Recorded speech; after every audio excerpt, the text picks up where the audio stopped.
Villainous beats, villainous beats, villainous beats.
Villainous beats, villainous beats.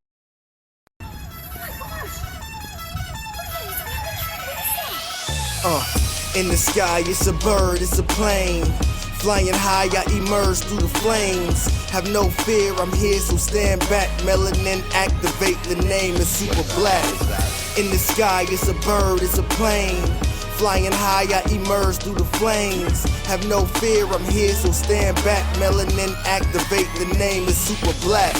Imagine that, a future that's super black. Long as your skin brown, your superpowers intact. What would your powers be? Just hope it ain't super whack. Spatial manipulation, create a portal that's black. Maybe just super speed, time travel to run it back. Or cheat manipulation to keep my spirit intact. As I encounter evils the world face, demons the world makes, I'm needed the world at stake.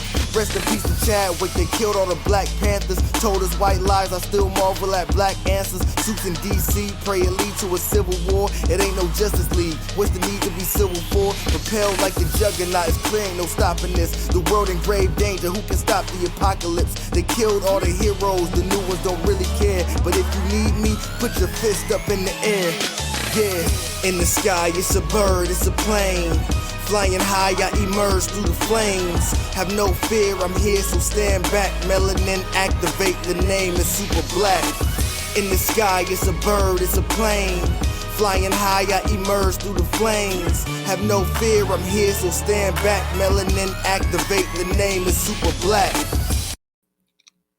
All right, hey, how's it going, everybody? It's Chris Fury, the man on the wall, back with another episode of Blurred's Eye View. And let's get this over here real quick so it doesn't distract me. There we go. All right, so how's it going, everybody? Thank you for tuning in. If you're watching on the YouTube channel, thank you for showing up and showing out, and continue to do so by subscribing and hitting that notification bell and all that great stuff. You can also listen to us anywhere you listen to your podcast, and you can also catch us on Always Press Record through Roku and Amazon Fire, and you can also listen to us because it's back, Opulence Radio, I should say, Opulence Radio. But let's get this thing started. I always do ladies first, so I want to make sure. Is she ready? She's ready. All right. Let's start this thing off by bringing in Lady Mandalore. What's going on? Well, good evening, everyone. How are you doing out there? Making my triumphant return. There we go. She had to get her slumber on. It was necessary. It was needed. I think the entire crew had a week last week. Everybody everywhere had a week last week. Yeah. I asked. Everybody was having something going on. Damn fool. But we back. We back. Never down, never out. Just taking a nap. That's it. Seriously, like, good Lord, damn. Like I said, damn full moon. People don't believe us. If you work in healthcare, you know it's not a joke. Thing. It is a real your thing. Your lives are in danger, and y'all don't believe it's a real thing. Yeah. So, without further ado, we also got Black Spartan in the building. What's going on? Hey, all I can say is, what are you drinking, Kira? What are you drinking? This evening is margarita. Actually, if you bear with me, I'll show y'all what it is. This shit right here. I did not have to shake. I did not have to measure. I took the bottle. I poured it in. I had ice. I put salt on my rim. What in the perfected drink out of a bottle did you find? This is called the Kira Special. I will find it. If you want alcohol, I will find something that y'all like. What witchcraft is this? Pause. Before you get my whole. Here it go. This is what we do here. Here it is. This lovely little doodad. I don't know if y'all can see it. It might be too bright. I have to bring it back. Oh, that's what Beyonce drinks. Is it? Okay. Yeah. Oh, well, shit. I guess birds of a feather. By the way. No. Yeah. That's as soon as you showed me the bottle, I was like, oh, she drinks that. Yeah. Also, something you want to know, Lady Mandalore, this past weekend, I attended an event. I was pressed this weekend at a Hag Entertainment event called Blur Bash. It was at Gaming Lounge, owned by Larry Brazil. Shout out to Larry Brazil of One Life to Play. Dope venue, actually. But the first lady of Blurred's Eye View, Candy B, says hi. She says, "Oh, she loves you." Hi, Miss Kay. I love me some her. Oh, we gonna get in trouble. Oh, y'all aren't gonna be able to find us at Blurred. I can tell you that much right now. You'll hear about it, but you won't find us. Yeah, it was like she never left. It was like she never left. We just had a blast together. Me, her, Tino Black, Des Maki. Shout out to Maki Made Cafe out in Columbus. You want to check her out? She does pop up. She'll be in Detroit, I want to say next month. So you want to tune in for that, because Asian anime inspired cuisine. And let me tell you, her killer bee tacos were killing. What's the protein? I'm intrigued. Jerk beef. Yes. Jerk beef, pineapple salsa, plantains, like some kind of sauteed plant. Stop. I can only become so aroused by food. Please stop. It was a sight. When she gave it to me, then I had to get a new battery, and came back, and while she was getting set up out for, serving her people out front, I had took down the 2 tacos that fast. I was like, they were good. I'm a member of the Clean Your Plate Club. I'm just what it is. So she kind of BlurCon though, right? She's trying to get here. No. Wait, yeah, you're right. We gotta speak that. I forgot. No. I forgot. Tacos into existence. Yes. If she's not, then I need you to put something in the freezer for me and bring that down. Yeah, because I'm supposed to go to Columbus this weekend. It'll be my birthday on Friday. So she said, "Come through." I'm like, say less. So shout out to Des Maki Cafe. Shout out to Crazy 8 the Great, Tino Black, that entire crew over there, Larry Brazil, Hag Entertainment. It was a great venue. If you've never been to a Blurred Bash, it will be one coming to you near you soon. It's like the black. It's like New York, though. It's like the Black Family Barbecue. I think they're working on some stuff. Okay, I need y'all. What y'all need? Y'all need me to smuggle something? Let me know. I could get something set up for you. I know people. If I don't, I'll find them. You know, I can make bodies disappear. I can get things to cancel on purpose by accident. She makes things happen. That's what she's saying. She makes things happen. This is why she's the master, the weapons master on the ship. She makes things happen. We have a special guest with us tonight. She is an award-winning author. She's the owner of VirtuousCon, which is the first Black female-owned convention. Oh, wait a minute. Oh, yes. Oh, I did not know. Why did I not know this? Oh, yes. We're going to talk about that later. We're going to talk about all this great stuff later. I got to get myself to. I am not presentable. No, you're fine. You're fine. Because she's got her octave. I was just like, I'm waiting on Lady Mandalore because she's got to get pruned and primed. She was like, "Oh, I shouldn't have felt. I felt underdressed because I have an Octavia Butler shirt on." And I'm like, "No, she's fine. No. That's it. That's the aesthetic." Yes, Queen Jasmine. And without further ado, since Queen Jasmine has entered the chat, we're bringing her in. Cerise Murphy. I love you. I love you too. Let me give you this proper run here. Hold on, let me show. All right. Okay, Hey. That's it. She is the best.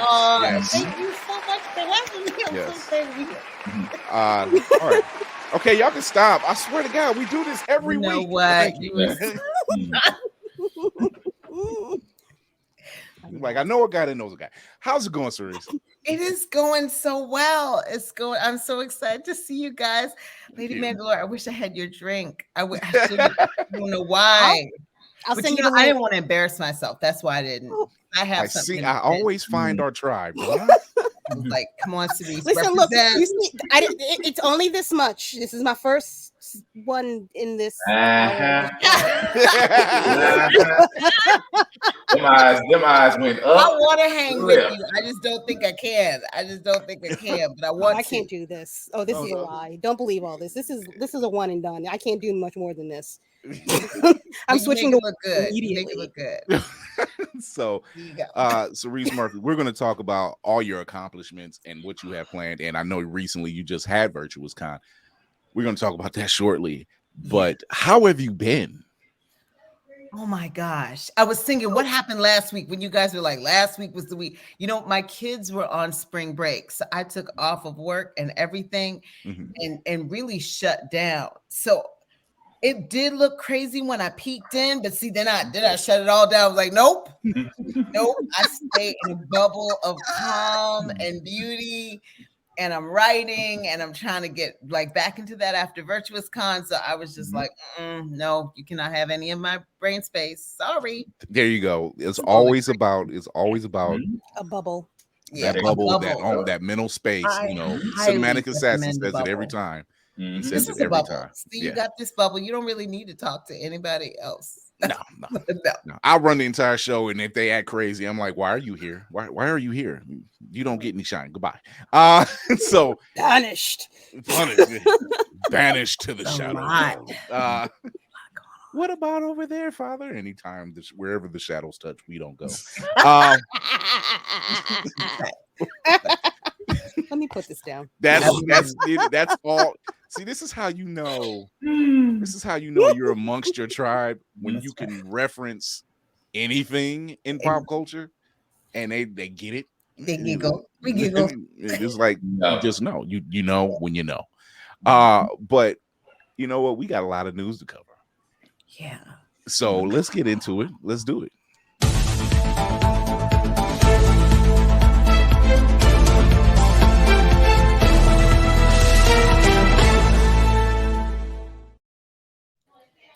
I called it. I think I was the first one besides the company to actually share it, at least amongst our peers. And I am so ready for this. The Marvels trailer premiered today. At the butt crack dawn of 9:00 a.m. Eastern Pacific. Crack dawn. That's early. That's earlier than early. Right. So this trailer looked amazing. Here we go. The Hungry Boss. The Hungry Boss. Yes, she's amazing. This trailer looks amazing. We have Iman Vellani who's playing Miss Marvel. We have Brie Larson who's playing Captain Marvel. We have Tiana Paris who's playing Spectrum. I think she's going by Spectrum. Yeah, she's going by Spectrum. Yeah, and which is Monica Rambeau. And when I say, and this is just a teaser, I was hyped for this. So, I was hyped for this. Ovaries exploded a little bit. It didn't. You know what didn't help? It didn't help that they were playing Beastie Boys Intergalactic, right, as the backdrop, and I'm like, you know what? Stop doing this. So we are going to check this out right now. We're going to check out the teaser trailer for the Marvels, and we're going to talk about this one. So here we go. Captain Rambo? What the hell are you doing? Entering the jump point perimeter. Gonna get you some readings, Fury. Hello? Monica. Hello?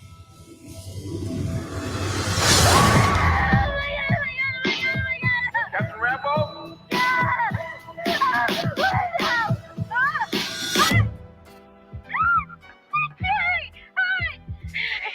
Is this an Avengers test? Where's Captain Rambo?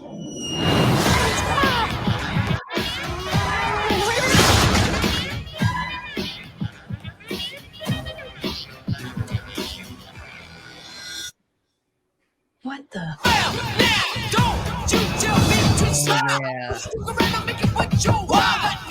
Hi. We're looking for Kamala Khan.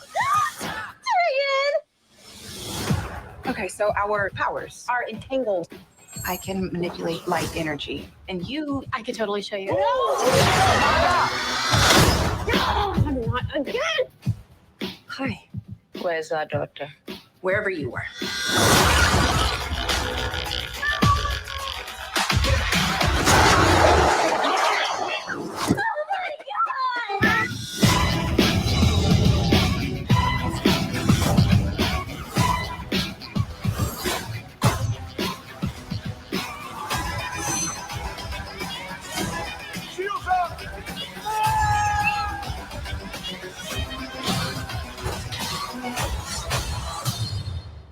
We're a team. No, we're not a team. We're not a team.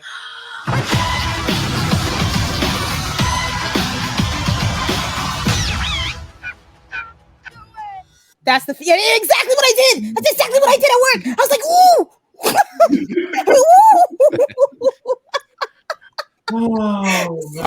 I don't know where to start with this one. They look amazing. They look fucking fantastic. Those costumes are on fire. Yes, Kamala is adorable. I love every bit of Miss Marvel. She's us. Yeah. Oh she's my us. gosh. She's freaking out for fear of her life. She sees Nick Fury and she's like, everything. And it's just a test. Oh, wait. Come back. She's the MCU fan that we all know and love with powers, and you just see him. Is this an Avengers test? Everything went out the window. Like I said, these costumes look amazing. Monica's costume, these things are just spot on. They're spot on. And let's take a look. This is how they looked when we last seen them. This was Monica when she was in WandaVision, Captain Marvel, Miss Marvel in her own television show. And if you have not watched it on Disney Plus, you're missing out. It's so good. It's so good. It's so good because it's just fun to watch. Yep. Yes, Monica's suit. Yes, Monica's suit. And then Monica Ooh, in the ooh, suit. ooh, ooh, it knocked over Wow, that was Chris right out of his an endorsement. Give me a That's an second. endorsement I can right still there. do it. Okay. But yeah, her suit does look. Get yourself together. Take some time. The beauty of live, people. So yeah, it does look amazing. There it is. It does look amazing. It's everything we wanted it to be. Here's how they look now. That's about as close as we can get that one. Without them trying to get us. But it does. It looks awesome. I think that's gonna get it. And we're gonna find that in a second. We're gonna find that in a second. And there we go. All right. There we go. Monica did that to you. She did. She just the light spectrum. That's because I crushed right on in the Monica. face. That's why. She was like, watch it. We can't let them see our love. No. No, she does. Tiana Paris looks amazing. Actually, all of them do. They really all look amazing. Carol's suit, even Kamala's suit, just these things. I don't know who's the costume designer on this yet. I don't know if y'all can see this, but this is okay. Let's this see. is out of. I hate this goddamn ring light. Kicks my ass every damn time. I don't know if you can see it. Oh, it's better now. The Spectrum suit, yeah. Yes. Yeah. Yes. Ooh, It's beautiful. It's that thing is amazing. Let's see what we can say. Yeah. That was the spirit of Angela. Let's get to that, please. right out. Yeah, you might be right. And I didn't know Queen Angela. I'm sorry. That's it. That's the Wakanda auntie tried to come look for you again. Yeah. So, but yeah, the music. One thing I've been noticing about a lot of trailers, music sets the tone. And to play Beastie Boys Intergalactic, which is fitting, by the way, in so many ways. It just works. From Kamala wanting to show off her powers and showing up on a ship somewhere in space and getting freaked out by a flirkin. I did not mean to say it that way, but okay, it works. Flirkin has returned. I might have to use that as the title of the show now. Freaked out by a flirkin. So, but yeah, we'll start roundtable. Lady Mandalore, what do you think? Hurry up. Why November? Why is it taking this long? And if you're taking this long, you better get I swear to God, you better get the visuals right. Y'all better leave them people alone. Pay them their money or give them their time. If you put they did fire the VXF director. They did fire. So yeah. They said, okay, we getting ready to handle this and make sure this is done correctly. Working those folks to the bone like that. I am not accepting any half measures. I do not want to be hit over the head by. That's the only thing. Please, for the love of Christ, please do not hit me over the head with stereotypical "she's a woman" shit. I'm done. No. I am done. I'm done. This ain't that argument. Like, no, you got to do this right. But yeah, Cerise, what do you think? Sorry. Yeah, but Lady Mandalore, like, hurry up. I'm ready. I'm past ready. It looks fun. And what I loved about the trailer is there is a balance of the characters. I feel like everybody's going to get their shine. And that's really what I want to see. So yeah, just hurry up with it. I'm there. I mean, you had me.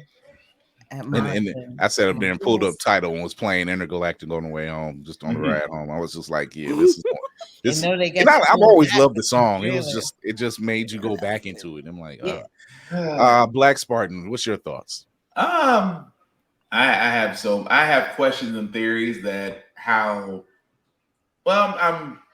gonna keep to myself until I see Secret Invasion, until Secret Invasion and then the Marvels. But outside of that, I'm loving it. I can look at Monica Rambeau and be happy and be content. Be careful, Cameron. I can't do. I'm sorry. No, I mean, no. Y'all need a moment? Like, we can just... No, the moment is when I talk about Angela Bassett. See, I didn't even mention her by name the second time. I said it was on your. It was on you. Little somewhere as we're setting the clock, but I no, gotta reset that clock. no. The whole thing, I like the whole premise and the whole setup. I cannot be mad. Like Kira, please, let it be a good story. That's all I ask. Let it be a story that's conclusive. Let it be a story that makes sense. Let it be a story that we know that if those who read the comics will be able to provide it to us. That is all I ask. You're asking a lot.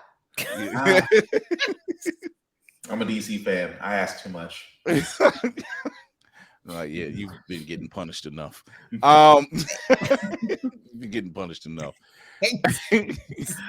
Oh man. He says reset the counter. Yes, reset the counter. And so but yeah, it does. Like I said, if you've watched Miss Marvel, if you watched WandaVision, and you've watched Captain Marvel, these are all great entities, you know. And Miss Marvel, the show is just Iman Vellani herself is just fun to watch because she's very giddy. She's fangirling. She's fangirling to the point that she's built for this and just, you know, just doesn't know it. She's built, and even when she becomes built for it, even like in the last episode when her friend says she has maybe a possible mutant gene, she just kind of like, huh, you know, I was just like, all right, whatever. But can we drive off now? Can we just drive in the car?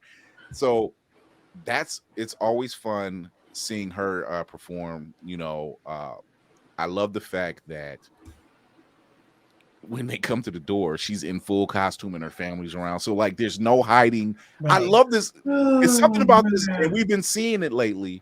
It's something about the characters in the Marvel universe, at least in the MCU, not having to hide their identities. Yeah. And in just trusting the loved ones that's around them, trusting their true support system where they don't have to worry about it. And it's just fun. It's fun. Her mouth can be a little overbearing, but it's fun.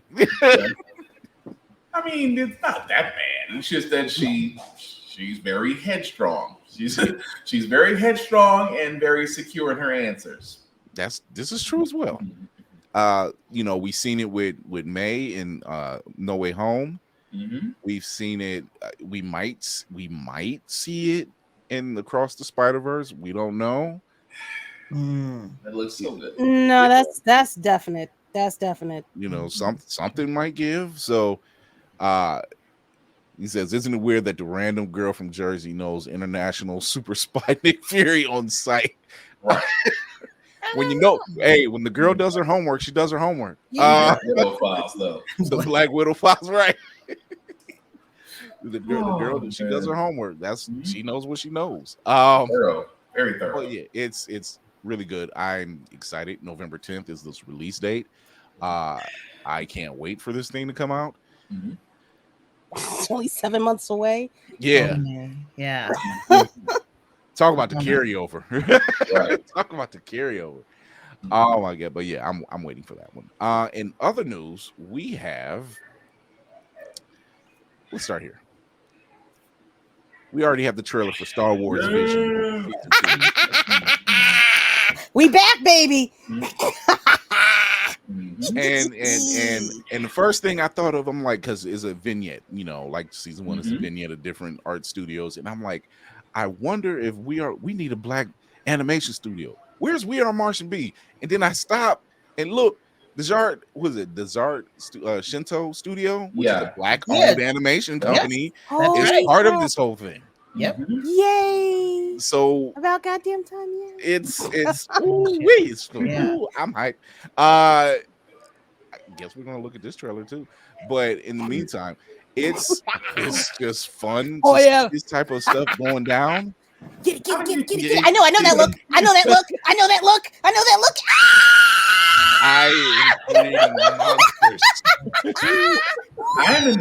Let me first say I am impressed how fast Kira whipped out a lightsaber out of nowhere.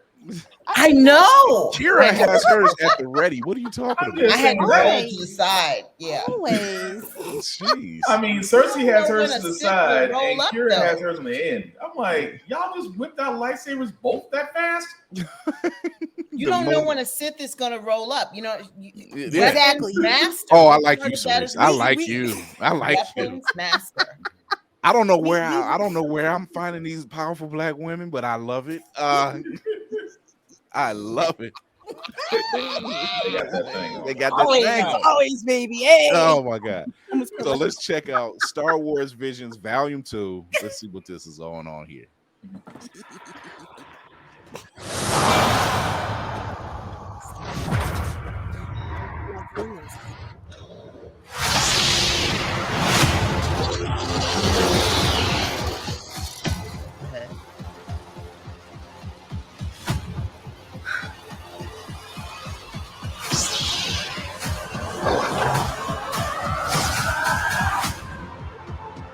Everyone has an inner light.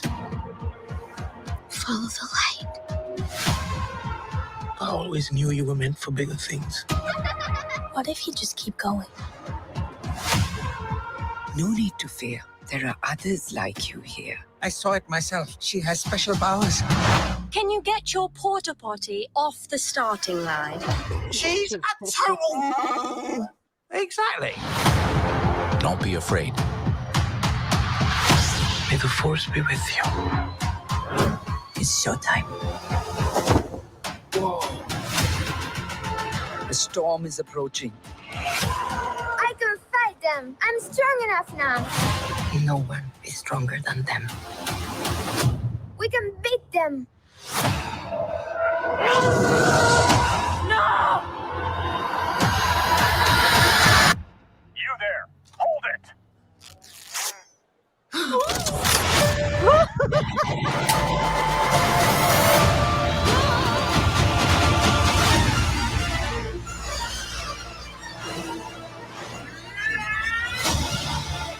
We cannot choose where our calling takes us. Only whether or not to answer.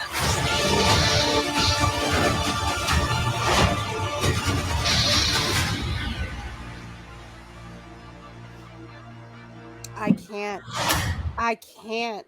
From the Guardian with the curved saber blade, all the way to shut up and take my money. I don't know how much more y'all can take. It's not that far. It's literally just a couple of weeks away. Just Right. a couple of weeks away. And sing the little black girl. Same Jazz. Yo, Miss Jazz. We got to have a power. Like we need. I got Queen Jasmine is gonna be like, Chris, I need to get on here. Like the Queen speaks, I answer the call. I am so shout out to that team that's over there, Dave Filoni and John Favreau. They are doing an amazing job. They understand the assignment. They understand the assignment. They are telling stories. They are telling real freaking stories. And and no shade, we love the Skywalker run, but but would it be with so many other stories? They're right. They're good. With so many other stories out there. I'm glad we're getting these background. I'm getting these unknowns, just creating this whole narrative. Like there's more, what goes on during this time or that time. You can go forward and tell a story. You can go back. You can stay in the present and still have a lot of story that connects. There's these interwoven storylines and they tie in somewhere, somehow. Yep. And it works. And it does. You know what? Let me stop because I'll go. Oh, what, on the tangent? I'll go wild. No, go. Yeah. Mountain. It's backwards. It's forwards. They have touched on time travel. They have touched on different realms, different dimensions. There's the dude, my guy Thrawn, is coming. Wait. Thrawn. I'm gonna get to that one in a second. I know you. I know you're gonna segue. I know you're gonna segue. I know you got that locked and loaded. I got that one on 10. Because you seen Just- how I did it. Yep. Tell her, lady. I see Go you. wild. I got you. Go wild. Yo, the no one can imagine the amount of stories that are available, the doors that they can open, the history that they could go into as far as past, present, and future with the Mandalorian alone. That's 10 to 20 years easy. They don't even have to touch anything else in the galaxy. That is a complete. My guy, I'm here. I don't know if I'm going to make it to the end. I'll be dead by the time they try to think about finishing something. Remember when they were saying that certain books weren't going to be canon, and pretty much the fandom kind of lost their shit. But they making up for it. They were just like, we can pull some string. Dave Filoni said, you know what? Hold my beer. See, I think here's my theory. I think they had to say we can't anything that's not in the movies or a couple of the TV shows, we can't say it's canon because everything goes on such a wild tangent. So you have to say, sorry, we got to cut this off. And then you start to bring things into the fold and you build off of those stories. You have a reason why Jade Mara is maybe the fuck off someplace else, or why we haven't talked about her. So you've got to build a reason, because if you just throw her in there, you're doing a disservice to the history, you're doing a disservice to the fans, you're doing a disservice to the okay, see? No, this is me. I want this. No, because you make a very good point. You make a very solid point. When you think about all the written works of the Star Wars universe, all the written works, there's so many different writers. They go different ways. You know, you have different stories about Mara Jade. You have different stories about Luke Skywalker. You have different stories about Boba Fett. You know, and there's no way to really say how can we put all of this linear to a degree where you can understand what's going on. We have to find a cutoff point, and it makes sense for them to say we have to find a cutoff point and say this is where we can't tell this story, because if we tell this story, it's going to go here and it's going to branch off here and it's going to branch off here, and it's going to be a mess and it's going to tear something up down the line. Yeah, it's all connected. It's all connected. Cerise, what do you think? So when I saw this, I was so grateful to George Lucas. Remember when, I became a Star Wars fan watching Empire Strikes Back in the Uptown Theater with my mom and my sister when I was little. Shut up. Yeah. We twins. There you go. Obviously. But and it was a story that I knew included me. Even though I didn't see exactly me, I knew that I was in that world. I knew that I could be in that world. And so when he sold the rights to Star Wars, I remember the uproar. Yep. But what he did was allow what we are now seeing, which is a true, not just on the screen, off the screen, in the world, envisioning everyone is included in this amazing mega universe that he envisioned. And when you allow people into your vision, it becomes bigger and greater and more beautiful. And that's what I thought when I saw this. Because if he hadn't loosened his grip, and I know there was bitterness in that and whatever, but what he created is beyond. But we all stand on this kernel that he put down, right? Yeah. That inspired generations of creativity. And what we're seeing is that continuing. When you're looking at the different studios, because this is beyond, like, how many people can be in this universe? And the answer is as many as great. And that's what I saw when I saw this. And I was just like, that is such an amazing legacy. I thought, I hope when he sees this, he's like, damn. I never thought of that. I never thought about letting it go. To see something that you started that is far beyond. Right. I mean, because in terms of storytelling and everything you can think of in this universe, it's the writing is better, the character development, everything. But it started with this kernel of what he could do. That's what is so beautiful when you let it go. Yeah. It's And it's a that's what, passion. It's his passion for it that I think he understood that. I'm like, I don't want to, but in order for this to survive, I have to. yeah, It hurt that I gotta let my baby go off to college. I yeah. don't want to, But look but what it did. it Look what did. it did. Look how Yep. many. I It thought about birthed all the him. animators who are getting an opportunity that never would have gotten an opportunity if he Right. hadn't sold that license. You know what I mean?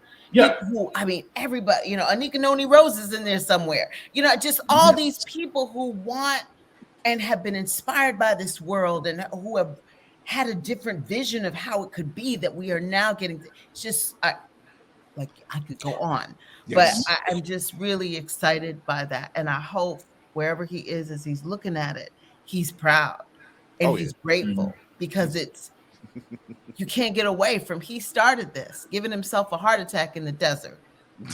Dude. Yes. Man. And It was either that or the guy in the pink shorts. It was one of those two things. one of those.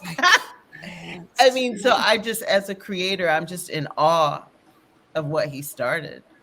See, now the fact that y'all caught the pink short reference, once again, I'm amongst my tribe. For those who don't know, there's a picture from when he was filming the Star Wars saga, the original, and there's a guy there in the desert, and he's wearing pink shorts. If unbothered was a picture. That's right. You know, he wasn't dying of heat stroke. No, he definitely wasn't dying of heat stroke. He said, "I will rock these shorts. And feel comfortable. I'm very comfy. Ventilation. Ventilation is key. It is definitely key. Yeah. Oh my goodness. Will, Lex Barton, what do you think of this trailer for Star Wars Visions? First and foremost, I've said it on this. I've said it on other podcasts. I personally think George Lucas had a plan that he couldn't enact, but I think he is sitting back and going, "This is exactly what I wanted." I think it, call me nuts. I think he is sitting back and he's like Mr. Burns, just excellent. Right. Just all I wanted. If he isn't, he should be. That's right. Because I mean, we've all, present company included, have all sat there and said it's Star Wars, much like a lot of other fandoms. It is such a great vehicle of multiple layers of different stories from different aspects of the universe that all it takes is somebody with a little bit of creation, a little bit of knowledge, and just tell a story. And that's why I think the first season of Visions was exactly that. It was like saying, you know what, as all of you said, there are creators out here that have this talent. Let them run with it. What's the worst they can do with a short? And of course, the fan reaction to all of it inspired a season 2, rightfully so. But I was stressed. I said this. I was saying this to a friend of mine. I think Dave Filoni and Jon Favreau are looking to, and this is why I say there's a plan behind Visions. Visions is more of a recruitment drive. Mm-hmm. They want to see who the fans or what the fans will react to the most, and then they'll be like, "Hey, you did that episode. You got your peanut butter in my jelly." You got your peanut butter in my jelly. But that's what I think it is, because I can see that, because if they could do that with a short, imagine what they could do with a series. That's right. Or a movie, or whatever category they put them into. But yeah, I mean, I can't be mad about it because it's the one thing we keep harping about. I mean, would I love for there to be more Black content creators in there? Absolutely so. Even though we saw one in there, which again, I get it. You have to be inclusive. But at the same time, I still say it's a recruitment drive, because this is the one that's gonna, they already were put on the map just by being who they are. Exactly. Now to be involved with something that is known massive. Decades over generations. And at the same time, who's not gonna turn down doing anything Star Wars related? Right. If somebody literally came on, knocked on the door, and said, "Chris, yes, what do you need? I need you to voice a character from Star Wars." You know what? I don't care what the pay is. I don't care if it's even free. Yes, I'll do it. Exactly. The answer is yes. Where do you need me to be, and Right. how soon? Exactly. But you gotta listen to the full question first. But it's like, hey, Will, would you like? Yes. Yes. It's like You don't say from Star Wars, then the They answer turn is around. yes. We're, Then the we're answer is representing Lucasfilms. Say no more. Yeah. Like, Pack your bags, honey, and we're going to be gone for a couple all I weeks. gotta say is, which Sith apprentice do I get to be under? Right. That's all I ask. Which Sith apprentice? It's funny that we mentioned. It's funny that we're mentioning the buildup of storylines and the true beauty of the fandom. Mhm. And you know, with Star Wars Celebration, Dave Filoni broke down in tears. Mhm. He broke down in tears I because of just the love. Mhm. When you have the love of the fandom, not the toxic one, not the one it's got to be this and this. No, those people just don't matter. the love Mhm. of the fandom, because that is what George Lucas was always talking about for the kids, for the true fans, for the people who love this fandom through and through, bad and not bad. You know, yeah. Were the prequels all that great storyline? Yeah, visually could have worked a little better, but you know, for its time, hey, and we took it. Yeah, and we were fine. And That's right. speaking I of, own those. Do I watch them? No. But do I own them? Yes. I do. yes, Yes, I do. it's because you like, you know what? It's like that. It's that one. You got that one child that just, you know, how do you keep messing up? It's like that boy was born 2 minutes too late. 2 minutes too late. Dang. Ooh, Well, why don't you? Lord, Because just a he's my little slow. child. That's why I can't do that. You know, It's like, But yeah, I love him. And But I speaking love of, him. yeah, and speaking of you know, Christian Haydenson was another one. Came That is out. good. They loved it. They loved it. They loved it. Yes, they loved it because it was like, we love this fandom. We do. That Obi-Wan series, good Lord. Especially that one Oh my scene. God. You didn't kill Anakin. You did not kill Anakin Skywalker. Vader did. Just oh my God. at Beautifully shot. Yeah. Beautifully. When that helmet's cracked open and you see both colors as he's speaking it, it's like he's battling both sides still. Right there, right there. So it was, I'm like, this is storytelling. This is I gotta go back and watch that again. I seen this. They showed the scene somewhere on TikTok. Showed the scene where, you know, it was the end of the series and Obi-Wan saying bye to baby Leia. That's just how I know her. She's baby Leia. Yeah. And I'm like, I'm at work. Come on, stop. Because she was adorable. She was, and she was every bit Leia. You know, like just being, when he described her parents. And I'm like, stop. Just stop. Ewan McGregor. I love that. The only white Jesus I'm actually recognizing. His face, you know, somebody's grandmother has his picture on the wall, thinking that's white Jesus. Hilarious. And then when you look at it, you be like, I can see it. I mean, there's worse religions. It works. There's worse religions out there to be following. worse. So Right. I mean, not mad. you're not wrong. It's not wrong. I'm like, I can dig it. So, but yeah, just watching this breakdown and when they come out and you see true fans love it, just unfolding. Yeah, that's right. That flashback training scene. Yeah. Woo. Chills. And he spoke about that. Stuff. He spoke about Hayden Christensen spoke about that, and he was saying, he was like, it felt amazing to put that on and to be sparring with Ewan McGregor and doing it. It was just an amazing feeling, and he was so glad to be a part of it, and to think at that time, the way that fandom turned, and we see it. We're at the points now we see the pockets where they make it worse. You know, Rosemary Tran is one of them. It's like, you know, you trash that, you trashed oh my god, I can't think of his name right now. John Boyega. John Boyega was another one. Daisy Ridley was another one. Daisy Ridley is another. And it was like, can we just love what this? We may not like outcomes. We may not like certain storylines or how certain characters were written. I blame that on direction. But the characters themselves, the actors themselves, and the characters that they're playing were perfect. That's the one thing I never understood. It's like you're gonna hate on someone who got the role of a lifetime, and just because it didn't work out the way you wanted it to do. So instead of you just saying, okay, I like the movie, you take it one step further and decide to bully, shame, harass, terrorize an actor or actress because they, I had to say, it's like, how, it's like, you know what the audacity of some people is?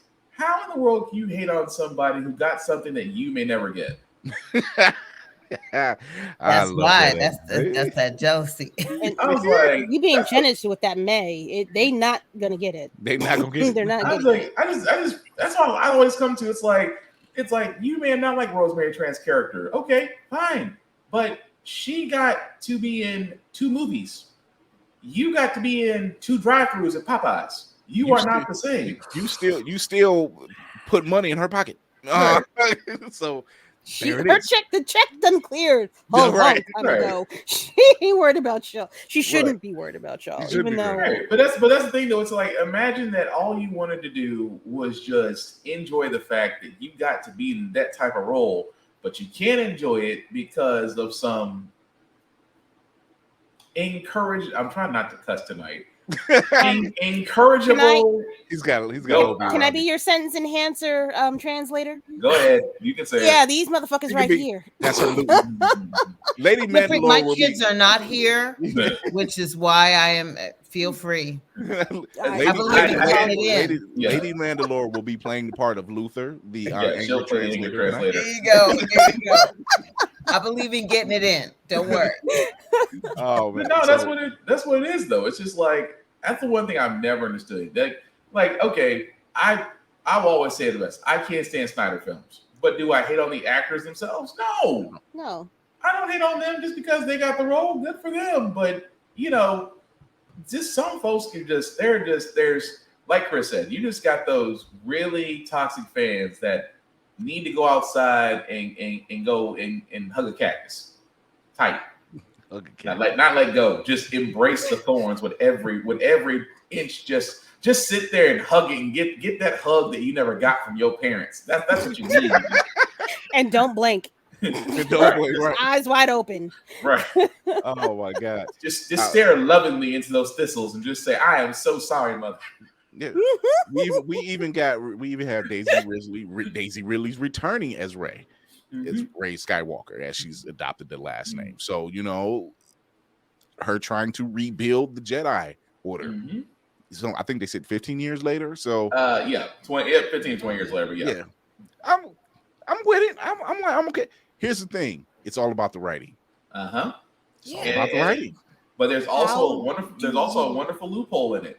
That they could actually bring back Finn and actually give us. Baby, y'all need to let this poor man go. John is not coming back. No. Listen to this. No, hang on, Kieran. Hang on. He did say because they pressed him about this. He said the only way he would come back is that the script has to be right and a specific actor has to come back. He did not say who the actor was. Oscar. I don't know what you're doing right now, but that's pretty much what he said. It's the script of the actor. If you get if you've seen the behind the scenes, John Boyega probably started the dance off. Oscar Isaac owned the dance off. That is true. Well, I mean, the man dances. He dances. Dune Daddy gets it. We're not going to talk about Oscar Isaac. Look. If you've seen Ex Machina, you know the man got some moves. The man got moves. Smooth. Lord Jesus, carry me away. I'm like, this dude is doing disco, and yet it works. It works. Smooth. Like, I'm an I Oscar didn't mean to Isaac get you fan. pregnant. I mean, girl, we gonna talk after the show. I got something to tell you. Oh, I got something to tell. I'm gonna tell you in a minute. I'll tell. Lord Hey, have Oscar. mercy. Sup, man? This is why I need Blur's Eye View After Dark. I got to figure this out. You have fans. You have fans. Oh my God! Not crazy fans. We're crazy. on the right side. Full respect. Full respect. Yeah, but you have really fans. shoot your shot respectfully.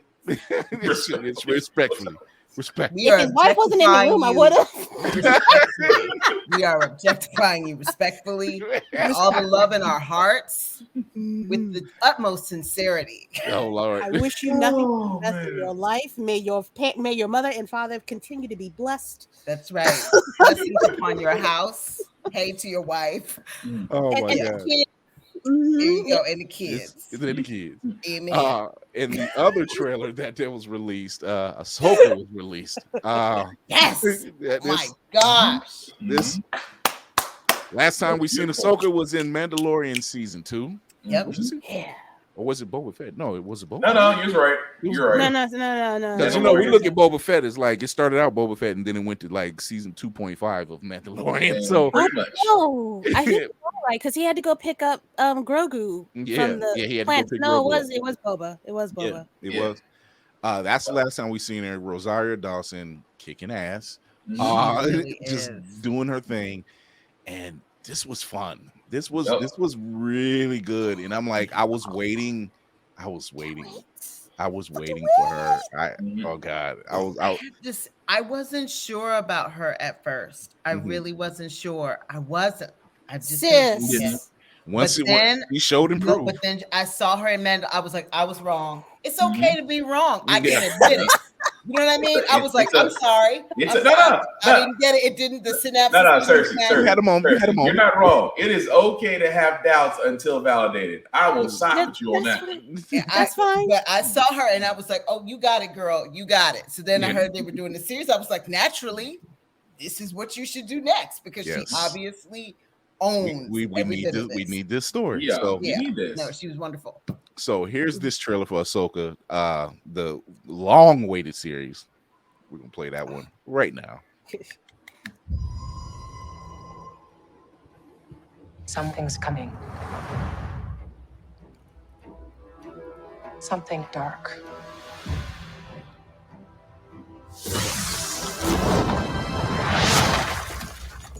I sense it.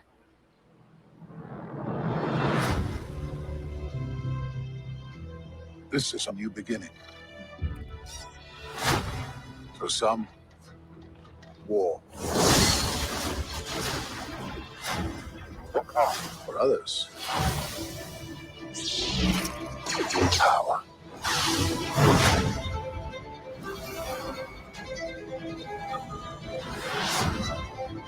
It's been a while. Things have changed. I started hearing whispers about Thrawn's return as heir to the Empire.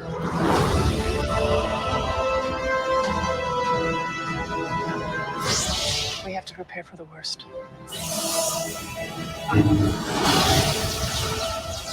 The Jedi fell a long time ago. There aren't many left.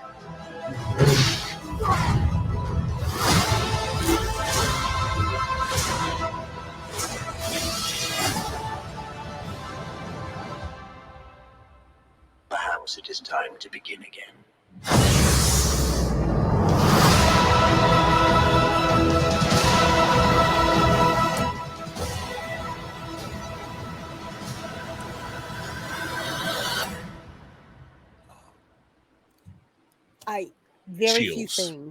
Very few things my pulse race at the sight of them. It should not be a trailer for a goddamn TV show. It should not be that. But it is this. It is this. Literally, like breathing harder. Pulse is actually elevated. You're welcome, Queen Jasmine. This is what I'm here for. Damn. Another one. Another one. It's just it was. That's all I kept hearing. Thanks to Kira, in the chat. She was just like, and another one, right? And another one, and another one. It was. This looked really good. Mary Elizabeth Winstead as Hera. Mm-hmm. Natasha Leah Bordizzo as Sabine Wren. This even the suit looks nice. Yep. Suit is crisp. Crisp. Toit. And if you're not paying attention, we had Ezra Miller. I didn't grab his picture, but we had Ezra Miller. Whoa. I gotta pull it up. No, not Ezra Miller. I'm not. What did I say? Oh, boy, Ezra Bridger. Don't Good you Lord. hear? Lord, I'm glad Jesus. you said it. I'm like, what did you say that for? You almost get Kira a heart attack. On my show. Rebuke in the name of Jesus. Lord, I need to be dipped in the waters of Lake Minnetonka. Or Lake Erie, whichever one. I don't know. Yeah, I was about to say, I don't know if Minnetonka from the look she's giving you right now. She might go Lady Kira. You might go for the living waters of Mandalore at this point. Oh, Lord. That'll work. No, but it does. It's a here it is. I can grab it up there real quick. Iman Azandi as Fondi as Ezra Bridger. Here we go. There we go. Lord, and he actually looks like him from the cartoon from Rebels. Like the nose. I'm like, this was a shoe in. That's Ezra. And I was like, oh, I'm outdone. I'm done.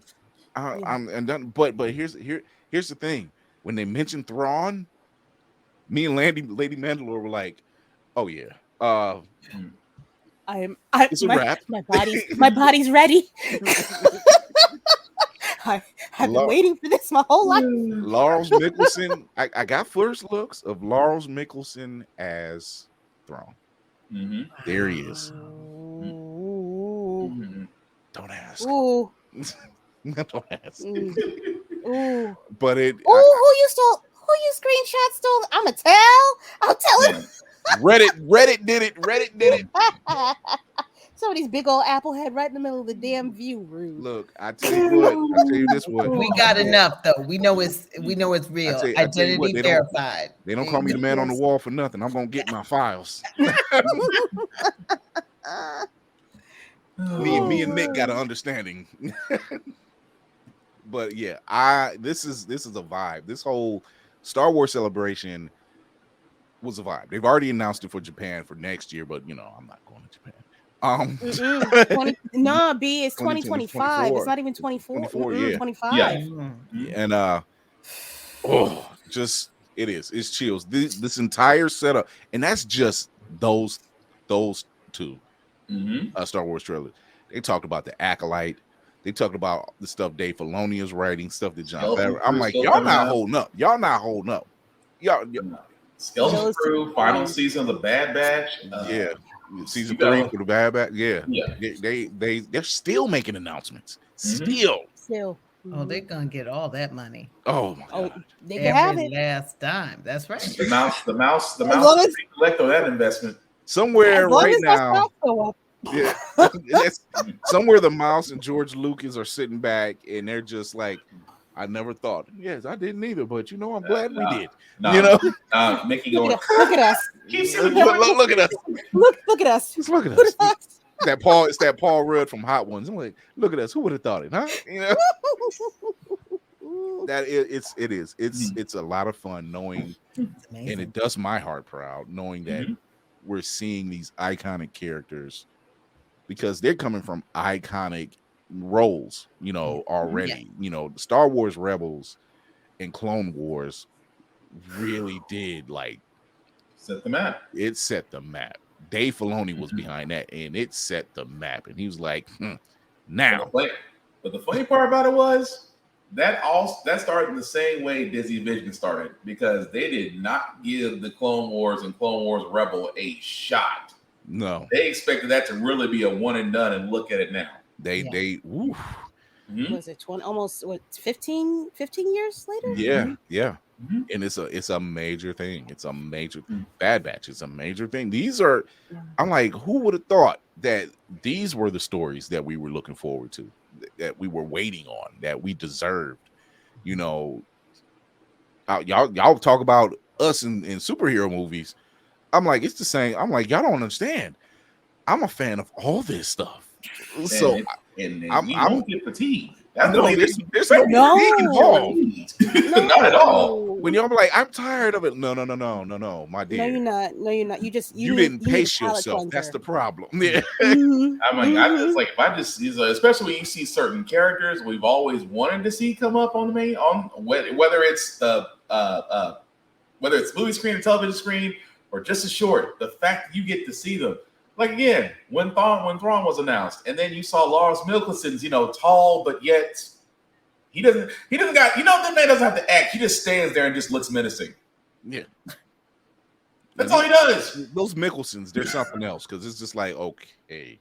Between Lars and Matt, it's like you got Thrawn, you got Hannibal. Either way, stand still, don't do nothing. It's a problem.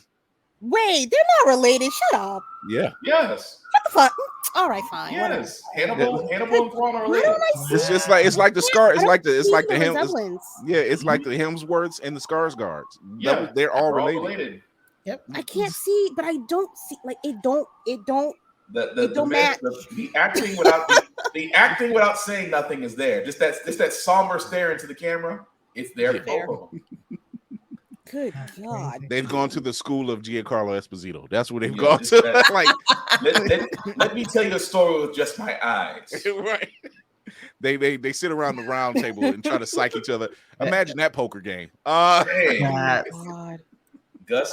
I want the three of them in a room together. Gus Thrawn is. I see you holding a pet of Jacks. They all sitting across from each other, and Denzel Washington's in the room. I'm leaving here with something. What you got over there? Huh? No, you not.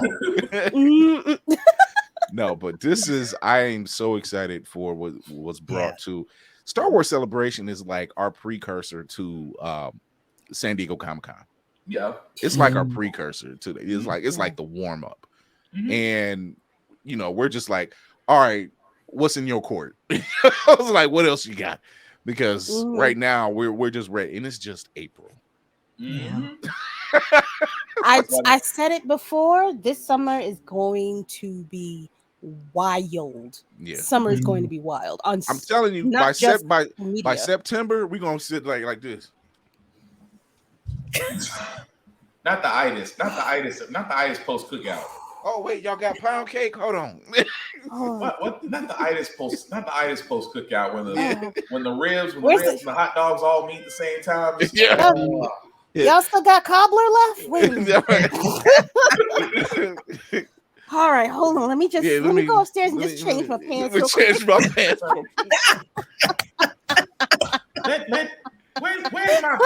purple for my heart? Words. Oh my God. Yeah, that's exactly how it's gonna be. That's exactly how it's gonna be. But I'm excited for what the Star Wars Celebration brought to the table. I'm excited for the Marvels. My God. They just gave us a taste, a tidbit of what's going on with Loki season 2. So we ain't even got that trailer just yet. Like they were like, oh, what you thought that was no, we're not. Oh, we are far from that. We are going to take a quick commercial break. When we come back, we're going to talk to our guest, Cerise Random Murphy, and we're going to talk about her books. We're going to talk about Virtuous Con. We're going to talk about Black women in sci-fi and fantasy, and we will be right back. Wrong commercial. This just in. Feeling groggy in the morning? Coffee just can't give you that pep in the step that you're looking for? Try Pop Starts for that great get up and go that adults need.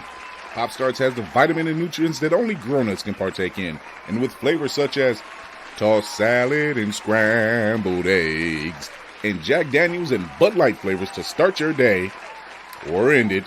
There's nothing better to wake up to unless you count that depressing cubicle job. Well, anyway, try Pop Starts today.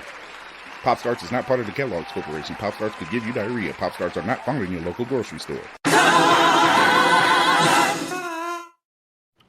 These are just wonderful.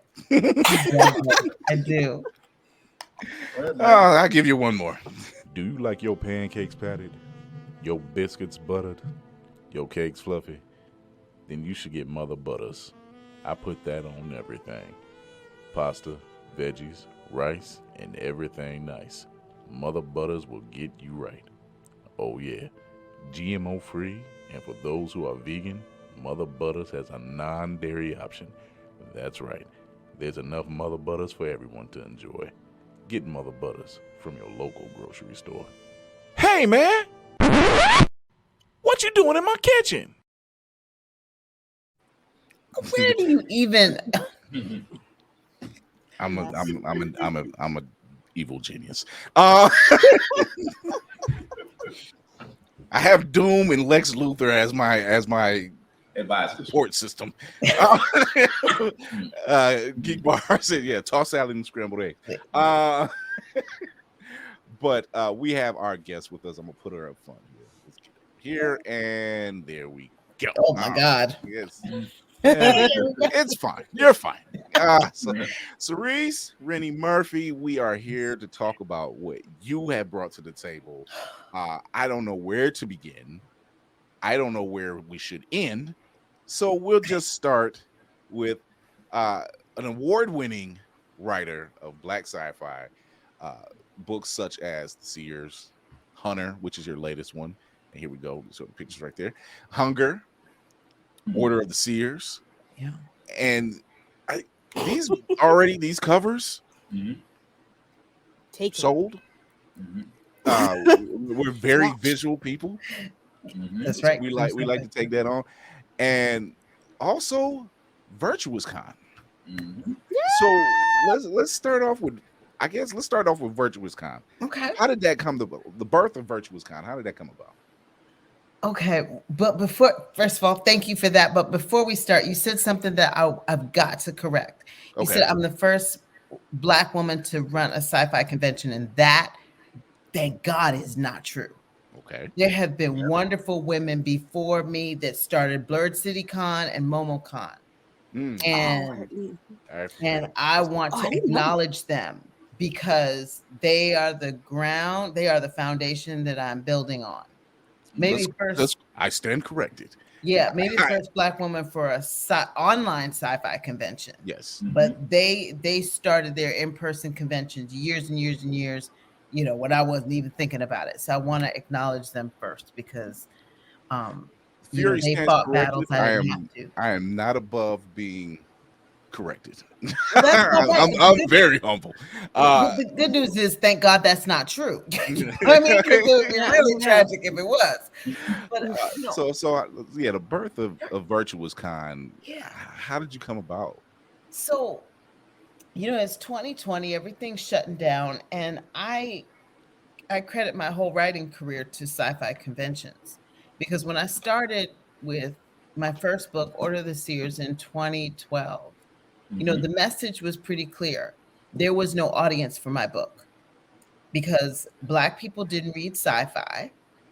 White people didn't read Black authors, and no one read science fiction from a woman. This is a quote, like somebody actually said to me, which is, I know. I'm saying you, Lady Man. You're like, yeah, exactly. I was like, well, obviously you don't know what you're talking about because I am Black and I read sci-fi. So, and I'm not alone. I mean, it just, Toni Morrison proves that everybody reads Black women. But story, I was like, you are nonsense. So, just tell me you don't read yourself. Just tell me that. Right. Just admit it. It's the help you need. So that's all I need to know.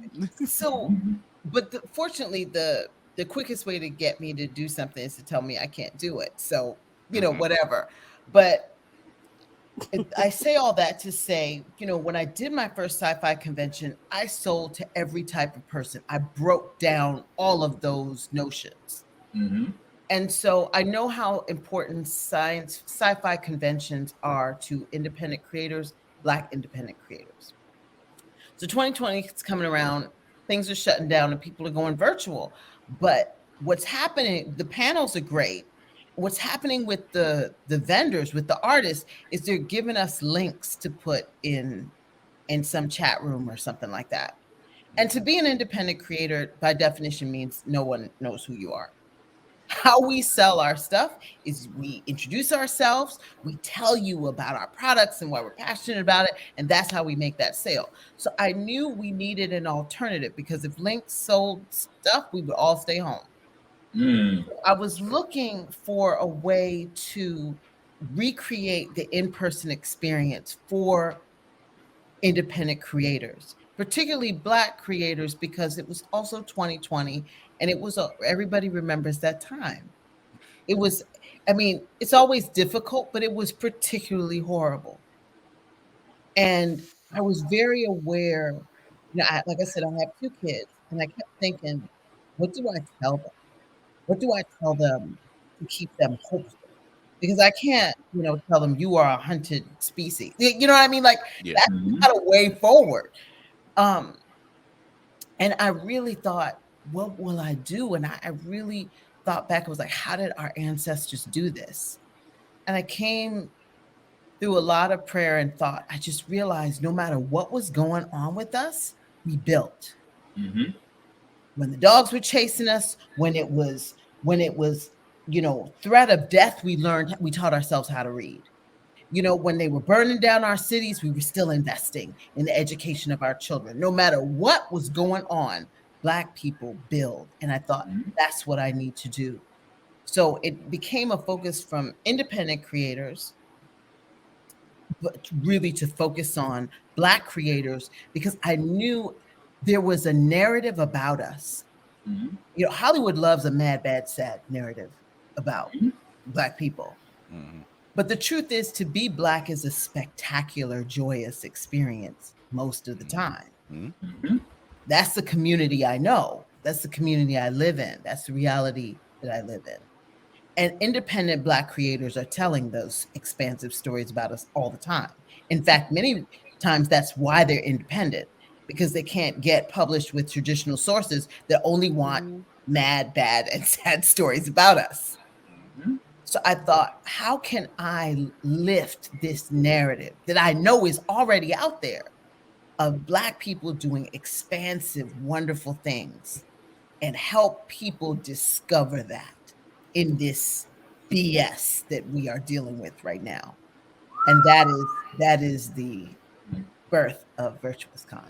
Now, your latest one was what, in February? It was this last one was in February. Yes. This was one in the weekend that it happened. I'm like, I would be out of town and not be able to be near my computer.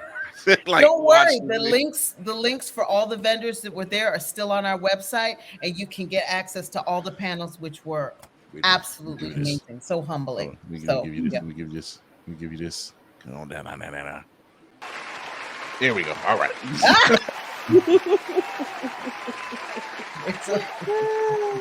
That's what I want. That's what I'm talking about. I Stop needed him, that. Lady Edler. Stop him.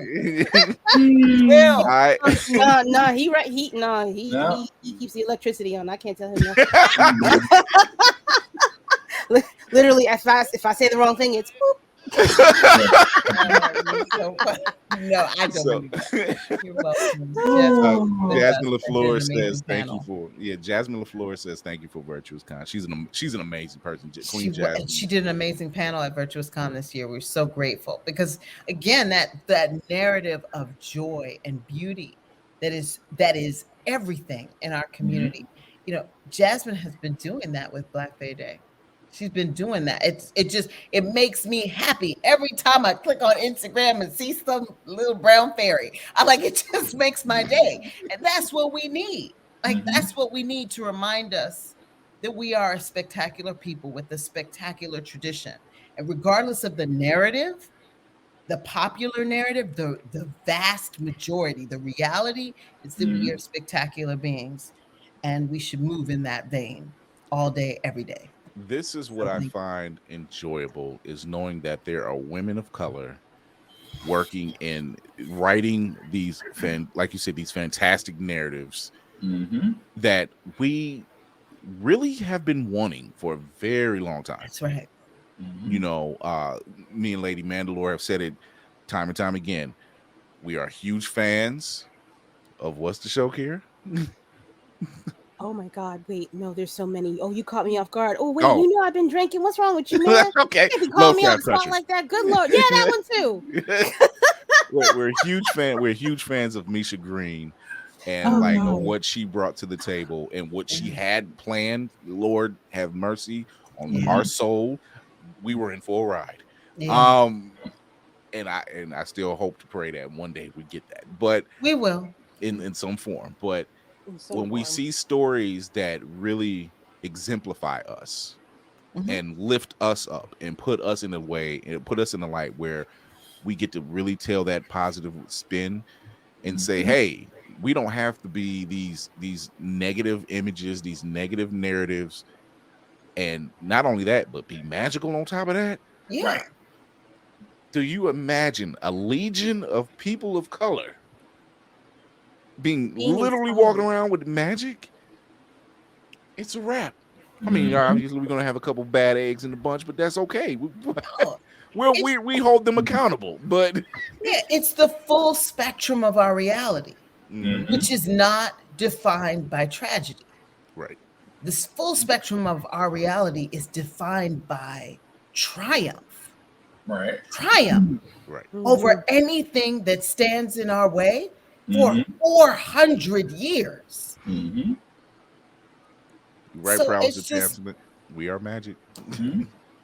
that's just a fact.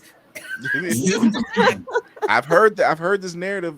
I've heard the narrative several times. Like, how do we keep going? We are resilient. We are a tough species. We have seen worse and overcome and been better for it. And we just This is where I usually alchemist take of trauma. Exactly. This is where I usually take a line from Magneto. We are simply the better people. And say it with zero F's to give. That's true. It's the truth. We are simply the better people.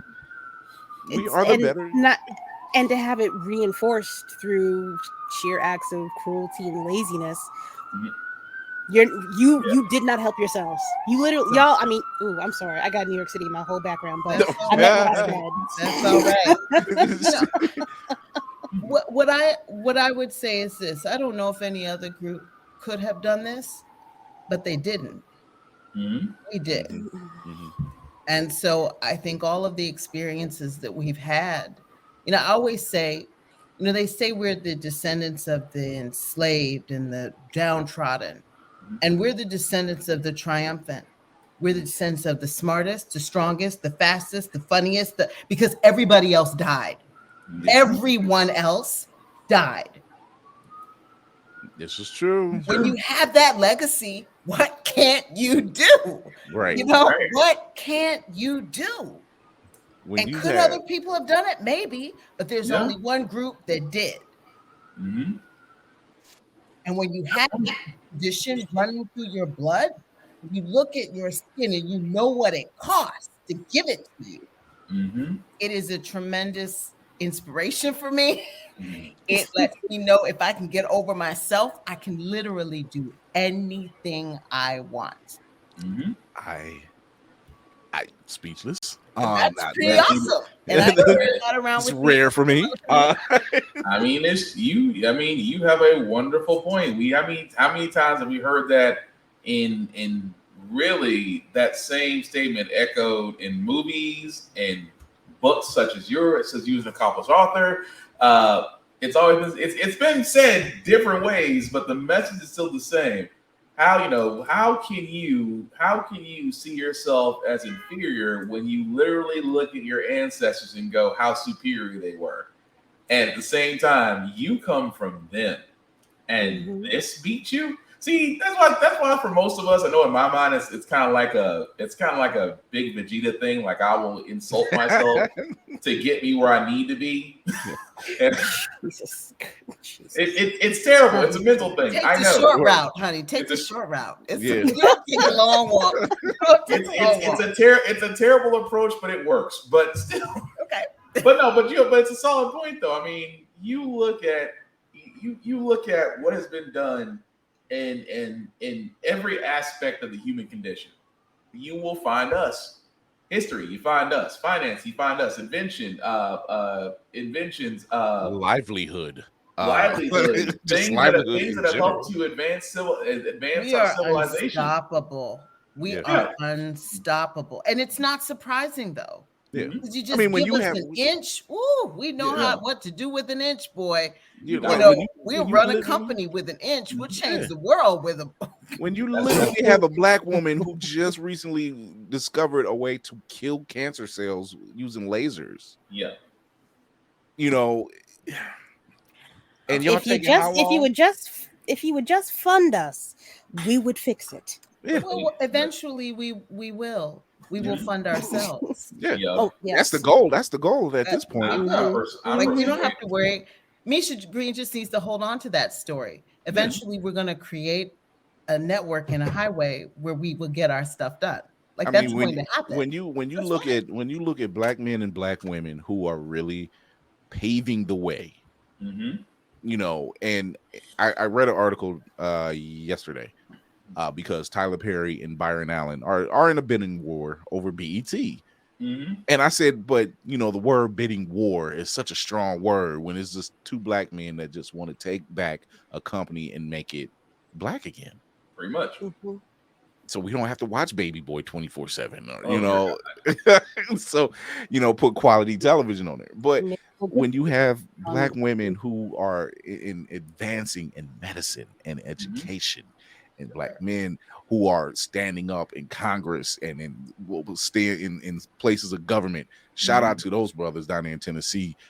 That's Huey and Riley Freeman energy all day. Dude, I ain't never in my life. Never in my life thought I would see the I'm living embodiment of Huey and Riley in a state room. Yeah, I mean, in Tennessee, these brothers cussed you out without cussing you out. They put you on blast to the point Not where they were once. like, "You got to let us back in." Oh, it's beautiful. It's beautiful. One's already back in, and the next vote's tomorrow. So they'll both be back in by the end of the week. But I'm just, you know, being the fact I live in Nashville, I just kind of feel like like I said, Cerise, I'm petty. So understand what I'm about to say right now. It's coming from an area of petty where I literally will walk around Nashville and just ask people, how do you feel? I want to go up to every one of those that was against it and be like, so how are you? Are you okay? I just want to make sure. You know, that's why I say I'm petty, but I love it. I love it because I have been saying about my state that it is progressively backwards. It really, truly is. But to see two shining lights like that and the way they got dogged out and kicked out, only be welcomed back in, it's like it's like getting kicked. It's like you think somebody can get fired from their job, but they come back in and get promoted, and they have to. You have to report to them When their white counterpart literally puts it on blast, she's like, "I can imagine why they got put out." When she calls it out, And she didn't. And she didn't. And right, she was like, "I can you?" I'm like, "That's allyship." Yeah, when she said you put them on blast. You put them on blast. You know, it's just like, do you really need to break that narrative? We know what it is, but it needs to be. But it needs to be said. You need to make certain bleached whales uncomfortable. You need to make them completely. You need to make them so uncomfortable that if they look at a Hershey's chocolate bar, they wince. I want that type of uncomfortable. Off camera for that. I think they are. I think that's why you see people. Yeah, but you know, Public Enemy talked about that. But oh yeah, we'll get there. yeah. Well, So I'm sorry, Chris. Go ahead. No, I was going to say this is the beauty of us, knowing that we are the magic that we think of in terms of fairy dust and everything else isn't just that. It's the fact that we have a resilience and determination in our blood that is unmatched, really. It's a legacy. It's a powerful legacy. When we touch something, we take it over. Well, we don't take. I mean, We don't take opportunities for granted. We can't afford to. Our Mhm. ancestors taught us that. Right. You know, we understand that we need to show up prepared and excellent. Fortunately, we don't have to guess at how to do that. You know, it is impossible to be perfect, but our ancestors had to be perfect or they would die. Yeah. And so they taught us what exceptionalism is. Yes. In so many ways. So, I mean, with virtual, and like I said, with the independent creators, the independent Black creators that we feature and we promote and we support at Virtuous Con, they are all telling these stories. You don't have to look far. Literally, if you go on Virtuous Con site, you click the vendor page, go down there and be amazed, be encouraged. These are things you can give your children. These are things you can use to encourage yourself. You know, we've got all kinds of things that are happening. And the challenge is just discovering what's out there, because we don't have to consume crap. Like there are so many Black creators making excellent things all day long, in film, in books, in comics, in graphic novels, in visual arts. Now, I'm gonna give you a list for those who are watching and listening. Here's a list of the people who were just on the 2023 guest list. Yatini Badaki from American Gods, Anika Nani Rose, Nicholas Ivy Draper, you know, or Draper Ivy. I'm sorry, Draper Ivy. You know, Akela Cooper, who wrote Megan, and a couple other horror films. You know, just it goes on. Karama Horn, friend of the show. You know, it's just it goes on and on. Sebastian Jones, Tanya DePaz, Al is Jasmine, Queen Jasmine. You know, Vita Ayala. This is a who's who of greatness. Like they bring something to the table you can't see anywhere else. Right. You know, or that you've been longing to see. You may not even known that this is what you needed, but it's here. The magic's there, baby. All y'all have to do is follow the breadcrumb trail. They exist. They're out there. I mean, it's just like, and I'm gonna use this in best terms for those who are watching and listening. I've been to several different comic book conventions. Really have. Most of them are white ran, you know, is what it is. But then when you go to somewhere like BlurredCon or MomoCon, or even like I attended this week, Blurred Bash, you know, my wife, who's not even into comics, but she's into the comics culture as far as shows and stuff, you know, I'm showing her footage and they're doing the Cupid Shuffle on the dance floor. And she was like, see, I would go to that. And I'm like, see, she was like, where do you see that at? And I was like, here in BlurredCon. You're not going to see that much anywhere else. Right. You know, you're just not. We bring magic to the table because we are magic. There's no other way to put that. It's vibe. It's a vibe. It is. You feel at ease. You feel at ease. You feel comfortable. It's funny, Chris, but you said it at the beginning. It is literally a family reunion. Yeah, when we all get together, it is a family reunion. You just miss it. You just missing the uncle that's got the pool and the overcooked barbecue. You just missing the endless table spread with about 90 different things and 4 things potato salad as a competition. I mean, even or and mac we're and not, cheese. And for the sake of keeping everything copacetic, we've even seen certain creatives be bullied, and we've held the other creatives accountable for that. Thankfully, and I've never been more proud of us. Yeah, we are a legion. They asked for the smoke. They asked for it. For the smoke. We don't play. Yeah, you know. It's literally if you ever see, like, you know, when you hear stories about the Black Panthers and everything else, like, no, we don't want your police in the neighborhood. We'll take care of who robbed Mr. Hooper's store on the corner. We'll take care of that. We'll take care of that. We're not gonna. It won't happen again. Like, I assure you. They're gonna be fine. but we're gonna take care of it. Trust me. Very much. You know, so we hold them accountable. We will put your foot to the fire and everything else. So when you have black women in that charge of being powerful, empowering, and loving at the same time, and creative, it does something. You know, especially to black men who might have been knocked down a couple pegs, who are worn, who are torn up or whatever. It takes that kind word, it takes that push. That it's something about a black woman that it just ignites it. It ignites you. You are the fire. Yeah. We keep you warm, or we could burn you. Don't right. Exactly. Fire. One way or the other. I'd rather prefer the warm side of things. I do not want a Lisa Left Eye situation. No, exactly. I don't need that. That was a misunderstanding. She just didn't understand. She didn't have an understanding of chemistry. Light my fire. We got what Lisa was going for, but you know, she's like, I told you. But a little bigger than she thought. Y'all are, dang it. I lost the words for a second.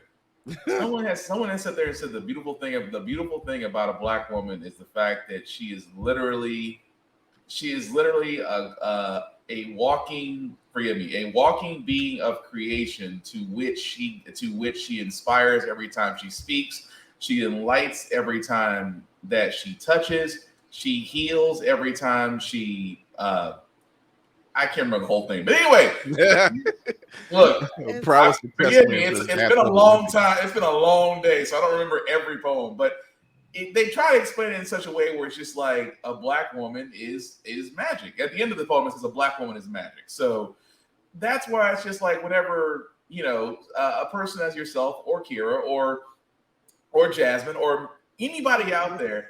Whenever y'all create something, you do inspire not just other women, but you do inspire black men as well. So it's like, that's the ability that we have as a people. Like if you see something that you may have already had an idea about, or just couldn't feel like you had to act on it, you really couldn't bring yourself to do it fruition. You see somebody else turn around and do the same thing. It's like, oh, well, if they pulled it off, why can't I do it? So you kind of have that encouragement / inspire level that y'all do. And plus, y'all kind of look hot when you do it. I'm not going to lie about that. Y'all get attractive as hell. Look, I'm going to be honest. It happens. You're so funny. It happens. Y'all are attractive as hell when y'all know y'all did something. Let's just be honest. Well, I have a whole team of them. You can see our whole team. It's thank you. I mean, you know this, Lady Mandel. You come from a tradition of it. You know what I mean? You see it. It's how we're taught to move through the world. I want to shout out. I want to shout out some of the women who are just in the comments alone, who I have seen tear things up, like just in their presence. One of them, I'm gonna say, Prowess to Testament. There you go. Dope female MC. She puts in work. When the teacher himself, when the philosopher KRS-One locks it in, said, I've just seeing her stuff and hearing her music. Prowess to Testament is the truth. Jasmine LaFleur is another one. Queen Jasmine for Black Fayday. She's handling business. Lainey from Geek by Heart. She writes for the Blurred's Eye View movie section, for the horror section. Thank you. Candy B, who was the first lady of Blurred's Eye View, now Lady Mandalore. You women bring something to the table that I can't. I seek you women out because I love. If y'all would just listen, that's why I brought would be a lot. No, we can turn left sometimes, but then at the same time, I'm like, she gonna get me. Let me shut up. No, it's. It's this beautiful synergy. You know what I mean? But listening a little more would help. I mean, but I know that. Follow. I mean, I'm an Aries. I can be a little bullheaded. Listen, you don't have to follow. Do your own thing. I mean, we respect that more than anybody. We have to define ourselves for ourselves. So yes, even will help. more.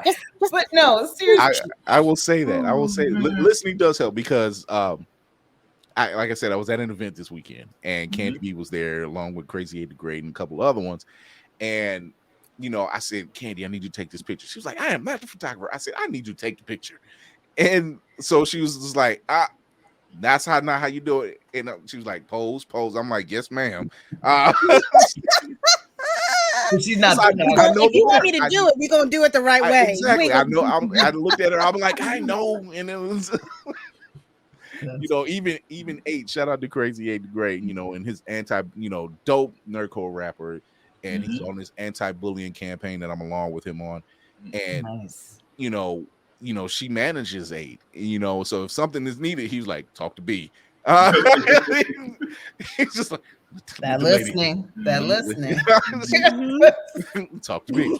So to the end. We're gonna get this situated. So, but shout out to people like that, to women like that who really are standing up, who really are in their truth, in their strength, and just being magical. Like shit, there's really no other way to put it. Yeah. Like, when you hear those old stories about your grandmother and your great grandmother and how they instilled words of life into you for whatever reason, and having a way of conveying it where you felt better, that was the medicine. Yeah, it's an incredible path to follow. Like I said, and because I don't like to feel despair. You know what I mean? Because this isn't the worst. We've survived far worse than what we are dealing with right now. And to know that and have that legacy and just to focus on building, like I said. So when you see that guest list, these are all people that are building. If you didn't know there were people who own their own anime company in Japan, we had Dare Tajio last year at Virtuous Con. So now you know. Now you know there's everything you're thinking of. We are doing it. We are in that space. Someone is creating a road for you to follow. And I just want, it's just so important because that's how, at least that's my contribution to this brick, to this building that we continually do. So yeah, I mean, when I'm shooting February, putting on a convention is no light duty. No, I know. I've heard stories. I've heard stories. Literally scroll through our guest list and just smile at all the brown faces smiling back at me. I'm like, this is why it's 2:00 in the morning and I'm still doing this. But it's just, it's a circle. That's actually what Virtuous Con is about, a virtuous circle. That's why our logo, of fans giving back to artists and artists giving back to other artists and fans, and this just us edifying each other. And as an independent creator, that has been, I wouldn't know where I would be without independent creators pulling me inside and be like, hey, listen, this is what I did. Let me help you out. This can help you. And me doing that for other people. And it's just such a beautiful, beautiful space. And I know it hasn't been that for everybody. I've been very fortunate to keep my bubble tight. Right. Keep it tight. Right. You know what I mean? I have friends, Kirama, who tells me, oh no, avoid this, avoid that, because she's, had to go out here and fight those battles. And so, yeah, my friends keep my bubble tight. So it's been really beautiful virtuous circle, but that's the intention again behind the convention, is to give that back and keep that cycle of us helping each other, supporting each other going. I love this. Let's talk about these books. Okay. When I see the words award-winning author, I'm just like, we talking big time. I'm gonna bring some of them out. So we got your latest one is Hunger, correct? Yes, The Hunger. It's the prologue to the work that I'm actually gonna be writing when we get off. Yeah, I have like a scene I want to write. So yeah, look at that. Yeah, so it's just the beginning, and that's not even like it's a prologue, but I realize there's a whole other prologue. Right. So yeah, so that is the latest. But I'm also working on a children's book. It's 5 short stories. Oh, I'm so excited about it. So that's going on too. You have, and I'm going to get these books because this book, The Seer, about the Seers. Yes. Order of the Seers. I just started it. Kira, I'm give me only an your hour. give me your thing. Ma'am, you okay, so I'm listening to it because I got no. You ain't got to, we ain't gonna fight. We ain't gonna fight. I can't convey the way that you write in an acceptable form because I'm listening to it as an audiobook, but I see myself. It's weird. I see myself reading the words on the paper and then still being able to put a visual. It's gonna make me cry in my head. Like it's I read for full comprehensive cohesive storytelling. If I can picture the person taking each and every step as they're talking to the person that's alongside them and imagining that there's a car or something that's driving along them that's kind of creepy, you got me. I'm good. Like if Oh my I'm goodness. like, holy shit, this person is I feel like I'm this person that they're talking to in the story Oh and my I'm goodness. talking back to them. You got blue cakes. I don't care how old this book is, 10 years or not. This is brand new to me. It Thank feels like you. it's something that just came out this year. Like something that everybody is still. Y'all need to go read this book. Y'all need to go Thank because it's read on you. it And my I'm it's on my working on the order. It's on second. my, yeah, I'm I'm adding that working to my on list getting the too. second and the third book audio book out. So I'm not gonna leave you hanging. Go ahead. I'm sorry, Will. No. I can't. I really wish I could express the way this book has me excited to read. I've been trying to get back into more into reading in general, but this book is something. It's another turn of the wheel. It keeps me going. It makes me Oh hungry my to continue gosh. reading again. It's really it's Thank you so excellent. much. This is Excellent. and that is your 5-star review from Lady Mandalore. I need this to be a show. I need this to be a show. Oh my I need this to goodness. be a show. Okay. I need this to be a show Thank you so immediately. much. Thank you. I likes a lot. I was gonna say I like it a lot. Thank you so much. Sorry. You have written, according to Kira, you've written amazing work because I haven't gotten into mine yet. I'm reading another book from a writer, a Black female writer here in Cleveland, who is in the same thing. Her name was Brashia Angelin. Oh, wow. So I'm engulfed. I don't mind. I love to read, and what locks me in is just how Kira said it. If I can envision what that character is doing. We had Erin Brown on a couple weeks ago, and she's an amazing writer. And Will actually got some of her stuff. He got stuff during the show, and like he was ordering it during the show. I ordered it during the show and started reading, and I'm not going. So when we as Will is wont to do, yeah. So when I see his eyes darting, I'm like, he's already on it. So I was like, yeah, that audiobook is okay, cool. I'm sorry. Go ahead. So when I see great works from Black women, and like when they mention Octavia Butler, when they talk about stuff like Kindred and Beloved and stuff and stories like that, and and then like you look at Lovecraft Country in the episode where you deal with, I can't remember her name right now. Hippolyta, her entire episode. And I was just I had to take a step back. I watch a lot of shows more than once. That's an episode I've watched so many times. Because of what was involved and when they went Josephine Baker, and then they turned around and did the homie Amazon tribe, and I'm like, I know who they are because I read about them years ago. I know who they are, so I was excited, and then you got the future stuff going, and I'm like, stop it. It was so powerful.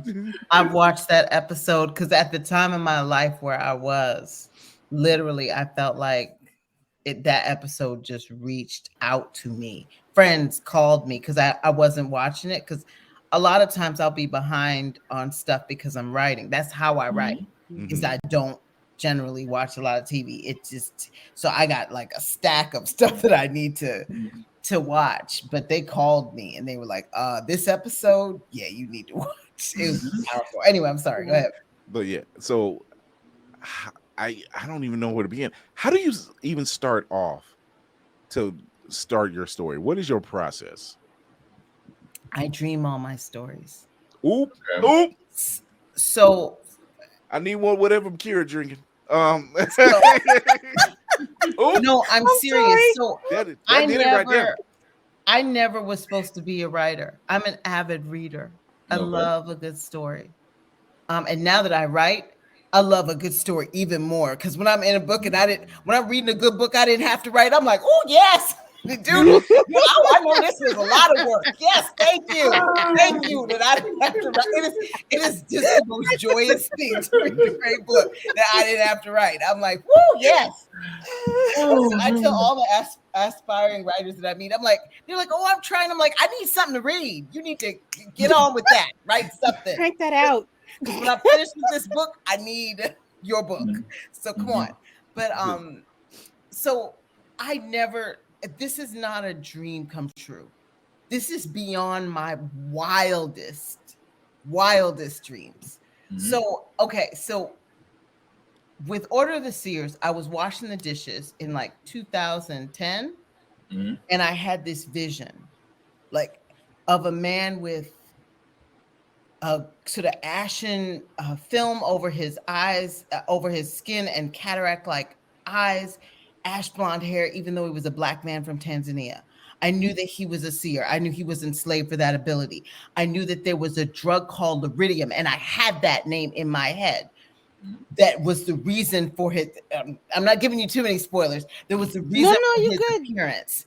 I'm gonna finish this book no matter what. I knew there were people all over the world who were suffering that same fate. And I was so excited that I had an original idea, a sci-fi. Like I've been a fan since I was that little girl in Star Wars. So I was like, oh. And I didn't know at the time if I could write it, but I knew I would try. And every story that I write comes to me. And I write down, I write either, as much of it as I could see. I'll write an outline. It depends on sort of where I am at the time. And I'm committed to writing every story that comes to me. And that's my process. So I write it down, then I write a story outline, I write a chapter outline, because like I said, I have 2 kids. And if I wait until I have inspiration to write, it will literally never happen. So I need a roadmap when I get a chance to sit down. So I write the story outline and the chapter outline because it helps me work out all the plot of the story, all the what's going to happen. I see the things that aren't making sense, the plot holes, and I work that out in the story and the chapter outline before I ever write. I sit down to write. I can do that in the grocery store. I can do that while I'm driving somebody to soccer practice. I can do that. You know what I mean? So that when I get time to write, I'm always excited, but I'm tired. But then something happens because I sit down and I don't have to think about what I'm going to write. I already told myself that when I wasn't tired. So now I'm like, okay, chapter 1. What am I supposed to do? Oh, okay. Liam and, Lily go to the circus. And literally, then I turn my brain off and the story comes. And then I'm the audience. And all I have to do is write down what I see. I'm following them through the chase. I'm following, and I'm so excited because I want to know too, because the what is what I write down in the chapter outline, but the how is magic. That you never know, like exactly how this. I just know somebody killed somebody here. How it's always a surprise, and so 10 years in, I'm still the audience, which is just the best. That's a beautiful way. Number one, I dig your creation process. The fact that you just let the story come out of you, like for you. I get what you're saying. Like, I just like the point of view that you give. Like, the story itself is literally playing before you, and all you're doing is you're just a witness to it. And I'm like, that is such a great visual cue that tells you off the bat what type of author you are. And again, as I'm trying not to read your book and talk to you at the same time. I'm failing miserably, but again, I'm trying to talk to you at the same time. But it's like I said, I just like the fact of how you explain your process. That's why I was like, it's beautiful to see literal. It's almost literal storytelling in a way is what you're describing. That's why I'm like, that kind of takes on, because I can only ask Kira, because Kira, like I said, you listen to the audiobook. It just makes you feel like you're there, isn't it? Just from that type of visual cue. Like I didn't mean to describe your process to you, back to you. Well, that's what made my cheeks hurt so much. Because that's literally, I mean, that's Lady Mandalore for you. Making your cheeks hurt, but one compliment at a time. No, but that's what I want. I want you to be there with Lily and Liam. I want you to feel like you are right there. You don't know what's going to happen next, because I am a very, and you'll see this if you haven't already. I'm not going to describe necessarily what you're wearing. You could dress the characters. That's the great thing about reading, is the book is in your head. It almost, you edit it. It becomes yours, if you let it. And so I'm not going to describe what somebody is wearing, but I will describe what they're feeling, because that's what I want. I want you to be connected to that this is happening, because that's what it's like for me. And so when I write it, this is my test. If I write it and I read it over and I feel what I felt when I saw it in my head, then I know I got it down. If it's not working, then I know I messed up and I got work to do. But it's just because I want that. It's a visceral, being in someone else's head, living someone's life for 300 pages should be this visceral, intimate experience. That's what it's like to write it. And I want it to be that way to read it. Toni Morrison's my favorite writer. And one of the things I love about her work, and I don't know how she did this, is she writes for the way you think, not the way you read. It's not linear. She gives you this over here, this over there. And if you just hold it lightly, your mind will literally put it together. She's a 3D writer. It's crazy. You can taste and smell and touch everything she writes. And if you're just trying to read it line by line, it's so confusing. But if you just let your brain do what it already does, suddenly it just locks in. And I don't do her, but I try to remember that it's a 5 sense experience. Okay. So anyway, the whole time she was doing that, I just bought the first 2 books of the order. Dude, no. That's why I was glancing to the side. I'm like, boom, boom. There you go. Okay. Yes. But yeah, this is one of these conversations where I enjoy so much, because this is why I built this platform. I built this platform for people of color, creatives to come on, talk about these projects, show their love for their projects. It doesn't matter what walk of life they came from. We have a story to tell. We have a project to show. We have a dream project to talk about. We have a to show off. And because it's not getting seen by the likes of the other counterparts, let's just put it like that. They're not seen on the big stage, they're not seen on a big screen, or whatever the case may be. But and I've stated it before, and they know I've stated it before, that something happened in 2020 and something happened on December 21st, where they always said, hey, I think it was supposed to be an eclipse and we're supposed to get our powers.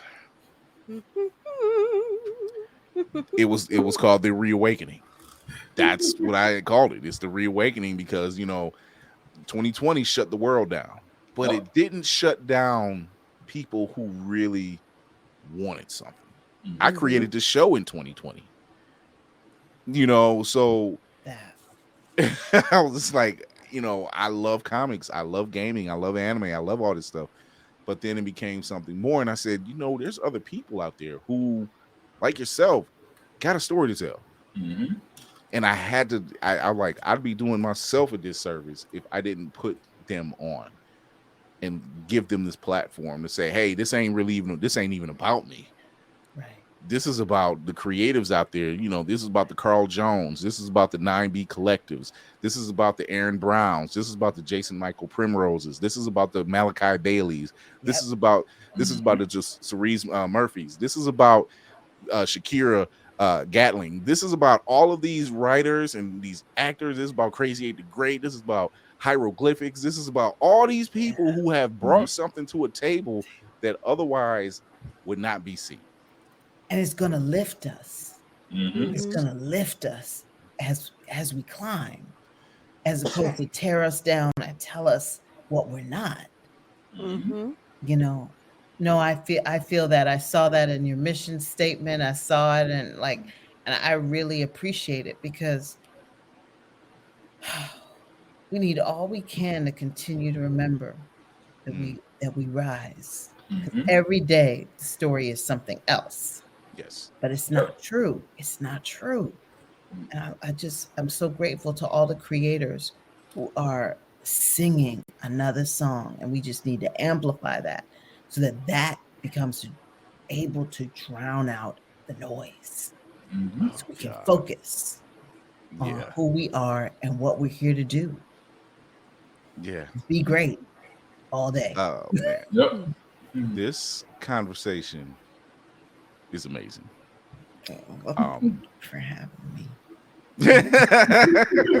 We love having you. You have no idea. I called it out the gate.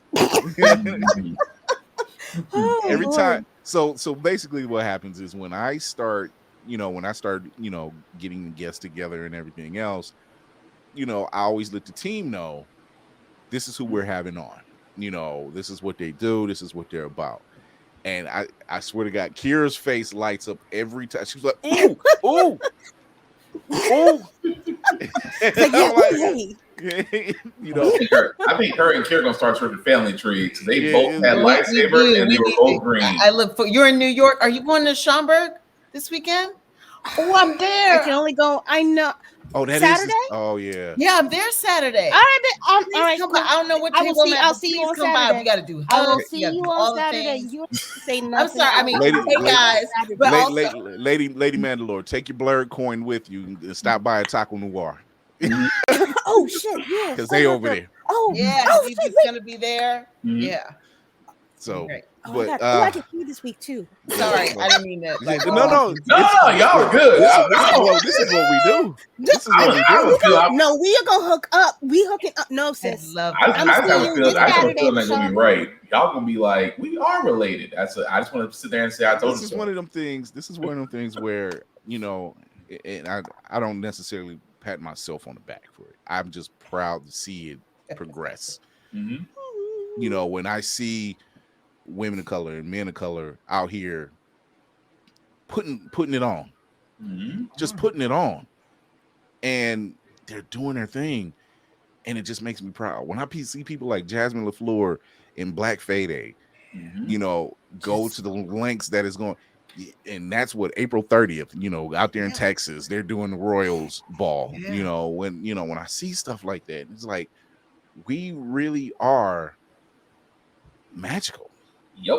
And not in a derogatory sense. Like, we have a gift of speech, we have a gift of writing, we have a gift of creation, we have a gift of just perseverance and resiliency, and it's unmatched. It's unmatched. When Magneto speaks, I listen, because it's like he ain't far off the mark about us. Like you're simply the better men, child. You're simply the better men. Sometimes we can't. Sometimes we can. I mean, I've used that analogy point. Even though we joke about it, I've used that analogy. I said, you think about all the times Magneto had flipped the script. He didn't set out to flip the script. They came to his doorstep. Yeah. He said, I want to leave this planet and go and have on my own asteroid. It ain't on nobody's planet. This asteroid ain't bothering nobody. And what they want to do, he's up there planning something. Why? Well, you just leave him alone. I'm planning to mind my goddamn business. Nobody else need to come here. They took and terraformed Mars. And what the Earth do? What the governments of Earth do? They're up there What you planning doing? something. They're minding their Yeah. business. They're minding their business, but we're not good at that. We're always in somebody else's sauce. Not only they minding their business, they still saving y'all sorry sellers, Mhm. but y'all just won't leave them alone. So Make it it's make stuff. sense. It's stuff when I see creators like yourself out here putting out award-winning work. When I see you putting on the panel, I was so upset when I seen that panel. I was like, I can't have my computer because I want to be in that panel. I want to see it. But now that you said the links is up, I'm like, something to do now. It's so to see that type of stuff. And just like this, it's an amazing. It really is. It's an amazing feeling when I read great books by great Black authors, and they make you sit down and they make you think and they make you feel and experience. Like Kira said it, like. It don't. If you can grab me them first, I read all the time. You grab me them first 3 pages, you got me. Mm-hmm. Ain't no turning back. Because I'm envisioning stuff. Like once you are invested, that's it. You have passed the point of no return. Right. What are you doing? I got to finish this chapter. We got to go. I got to finish this chapter. It's gonna wait. Yeah. It's a feeling I love. I love when when I get it too. Well, each book is different, so I always tell people, if I meet you in person, I'll be like, "What do you like to read?" Because Between Two Seas, which is my latest adult published, it's 4 short stories, and it's so different. It has everything from a murderous fairy fantasy to a sci-fi western, all of which I dreamt. And and it was written in 2020. Gotcha. And it definitely informed. I usually write short stories in between the novels just to like sort of get stuff out, but that I had like 4 of them because we were dealing with a lot. It's those type of stories that really, if they're really good, they really grab you, because then you're just like, I need more of whatever that was. Mm-hmm. This main thing is great, but I need some more of that too. And that's the beauty about great storytelling. It's addictive. I hope so. I have a lot of different things that I write. Some people are like, "Oh, you just write so many things," but I never know what's going to come to me. Now my process. Mm-hmm. If it comes to me, I write it. I have a historical romance. Why? Because why not? That's what came to me. Yeah. And I was writing The Last Seer, and it's intense. Just spoiler alert. I was like, I need something easy with no superpowers, because I was crying. And it was such a catharsis to get to the 3rd book. But anyway, and no sooner had I said that than the story came to me, and I had to stop editing the 3rd book and write the outline for what turned out to be To Find You. Yeah. I have the children's books which I wrote with my son. So it just. It's a build. So what is your next project that you can talk about? That I can talk about. So we have the Summer Creators Workshop coming. Awesome. And last summer we launched it. It was the Summer Writing Workshop series, and we had 8 amazing, actually 9, because Tananarive Abdu and Stephen Barnes came together and did one on transitioning from novels to screenwriting. But it was 8 weeks of just amazing writers talking about craft and how to bring your craft to the next level. I'm very excited. Nobody really knows about this yet because I'm still building it. But it's going to be 4 writers and 4 visual artists this time. This isn't anywhere. We have Vashti Harrison coming. Mm-hmm. We have Rodney Barnes coming. I'm trying to get my hands on that guy. Wow. I gotta go. Wait. It's gonna be in July. And we have some others too. They're committed. El Penelope is gonna be there. I'm just so excited about. So if you're a visual artist this time, you can come and you can learn from people at the top of their craft who are going to help you build. If you are a writer, you're going to come and you're going to get some people who are at the top of their craft. So it's just July, and that's literally not anywhere. So so that's coming up in July. By the end of this month, I hope to have the full lineup. like solidified, so we can then start to announce and sell tickets and stuff like that. And then, so that's Virtuous Con. For myself, I'm writing the 5-part children's book series. Well, it's not a series, it's just 5 short stories. I finished the stories and I'm working with different illustrators for each of the stories. It's called Magic in the 5 Tales of Magic in the Everyday. And it's really about how children teach us about the magic of life in the everyday if we let them. And it's very hard to let them if you're taking care of a child because you're tired. You're very, very but if you can remember the adult mind gets in the way. Yeah, well, it's just and the duties, you know what I mean? But if you can, there's magic there. And so it's 5 different stories about that. And I dreamt that 10 years ago. And so I'm so excited to be actually at the point where I'm bringing those stories forward. So the stories are written. I'm working with illustrators, and oh my gosh, I am so excited about just bringing that to the world. And then I'm working on a steampunk. Yep, sold. Fantasy. You had me romance murder mystery, which is just crazy. The minute she said I know. But I steampunk, I'm like, so. I dreamt it last summer, and I was just like, seriously, God, like, why do I look like I don't have anything else to do? And I was supposed to write a space opera, but the story just sold. Like, dropped down. Ma'am, sit, lady, look, listen, look. I can't only, you can't do this. Not back to back. I need to breathe. But that's what I'm working on. Luckily, I'm slow. You're gonna have time to breathe because I'm a slow writer. So apparently not. I'm just trying to be consistent, but I swear, I mean, like my friends. Kira's gonna be a speed reader ball. Kira's gonna turn to a speed reader ball all the time said and done. Before we get out of I'm here, listening to the audiobook on one side and then trying to read it in the other. I'll figure it out. Sensory overload. Yeah. Oh, Cerise. Yes. Where can they find you? So CeriseRennieMurphy.com for all of my thank you for all of my books and stuff, and then virtuouscon.com for all the Virtuous Con stuff. I'm on Instagram pretty much only. I have a Facebook page, but don't send me anything there. I don't ever go anymore. I think Facebook is slowly dying. And Twitter is even worse. And I apologize. Unless it's Black Twitter. Right. No, I mean, in terms of like my ability to go on. Okay. So IG is pretty much where I live. And even that, it's like, but I will get back to you. Just know you can email me directly from my website also if you have questions or anything. But that's pretty much it. And just thank you so much for this opportunity to hang out with you guys. We love having you on. Yeah. I'm giving you this one.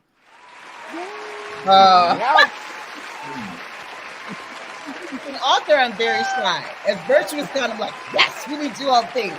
But then you talk about my books, and I'm like, this was an absolute amazing conversation. Thank you. I strive for this type of conversation. I really do. It's eye-opening in so many ways to see how writers think, you know, and how they react and how they build their worlds, and you're building universes. I'm just saying. But thank you again for coming on. Thank you. This has been a beautiful, beautiful episode. I love this. It never changes for me. But thank you once again for coming on. Lady Mandalore, you are up to bat. Well, I actually had to hold back tears a couple times during this episode. This is, ooh. Anyway, yeah, I gotta stop drinking. All right. I am Lady Mandalore. You can find me on Instagram at Roomful of Blurs. You can find me on Fanbase at Roomful of Blurs. You can find me on Twitter at Roomful of Blurs without the 2 O's in room. Oh, Jesus. I am on TikTok as Child of Mandalore. I have a podcast called Child of Mandalore. It's on Spotify. It's on Anchor. It's on your the back pages of the internet. I was gonna say not Black Planet. Not the back, not Black Planet. Something was gonna So come close. up, and I was like, no, So let me tighten that up a little bit. I hold an audio chat room every Saturday night at 9 p.m. Eastern Standard Time on Fanbase. Come through.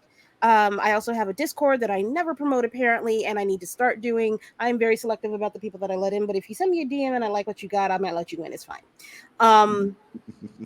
Yeah. Ma'am, sis, like, come through. It's a little janky right now, but I'm building. No, create your bubble. I love that. That's exactly what it is. Precisely what it is. Man. Ah. Oh, that was a beautiful thing. Black Spartan.